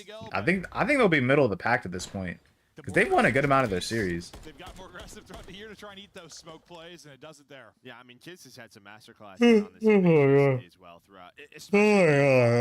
I can see I'm yawning. in my head where he's got double digits in Game 5 to win the series, and he's doing it here again. Sky's right there with him, but yeah, 7 spree, kind of nice. And Oh my goodness. I mean, he wins the last 2 rounds for you. Really, you're tied up 3-3, and then what? It's a first blood from him. And a streak from him that are the difference. I mean, put those Kobe kind of on his back. I know Sky's been getting a lot of kills in those as well. Speaking of Skies, there's another first blood for him. And a chance to seal it here with a 6-3 victory. Someone's got to go hero mode. They didn't get the kill. That's a good wallbang spot. He's out of this. For the pick from Skies, you still have this 4-3. TJ, I did not think he was winning that one, but he gets another. Yeah, but look at how wow, it's 5-3. I didn't even know they had map. They didn't even know they had map point. Just already in blue. He's gotten there so early. This is what he's so good at, is finding these openings. There's just no way. With Clay checking everything. If Hydra turns around, he'll get people. He'll get a lot of them to shoot in their back. Yeah, B's just open, but he times it well. He's gonna get the information. Just he might get something. Yeah, he got 1. Damn. He got 1. Houdini in the night. They're both looking for him. Oh, yeah, and he is just repositioned. Kismet's got eyes on the other side. TJ's getting wall banged. 20 seconds to go. You got to execute. Yeah, they got it. Because they have to work towards A. Between a rock and a hard place. You lost Hydra on one side of it. They'll try and push back to that. GG's. GG's. That was a good map from New York. Good bounce back from New York. NYSL bring it back, and it's just the pain train once again here for Damn. Carolina. It's back-to-back losses to start us off, and I think Clay's face says it all. Yeah, Damn, that's tough. And they just had a couple of That is rounds. very, very tough. These early first bloods killed them. Whether it's a Kismet one on the But they did good. I think it's just weird because especially New York is definitely a tier above the bottom teams, but then like they're definitely nowhere near the top 3. So it's very, very weird. That is tough though. That is very, very tough. Maybe just adjusted to it. Damn.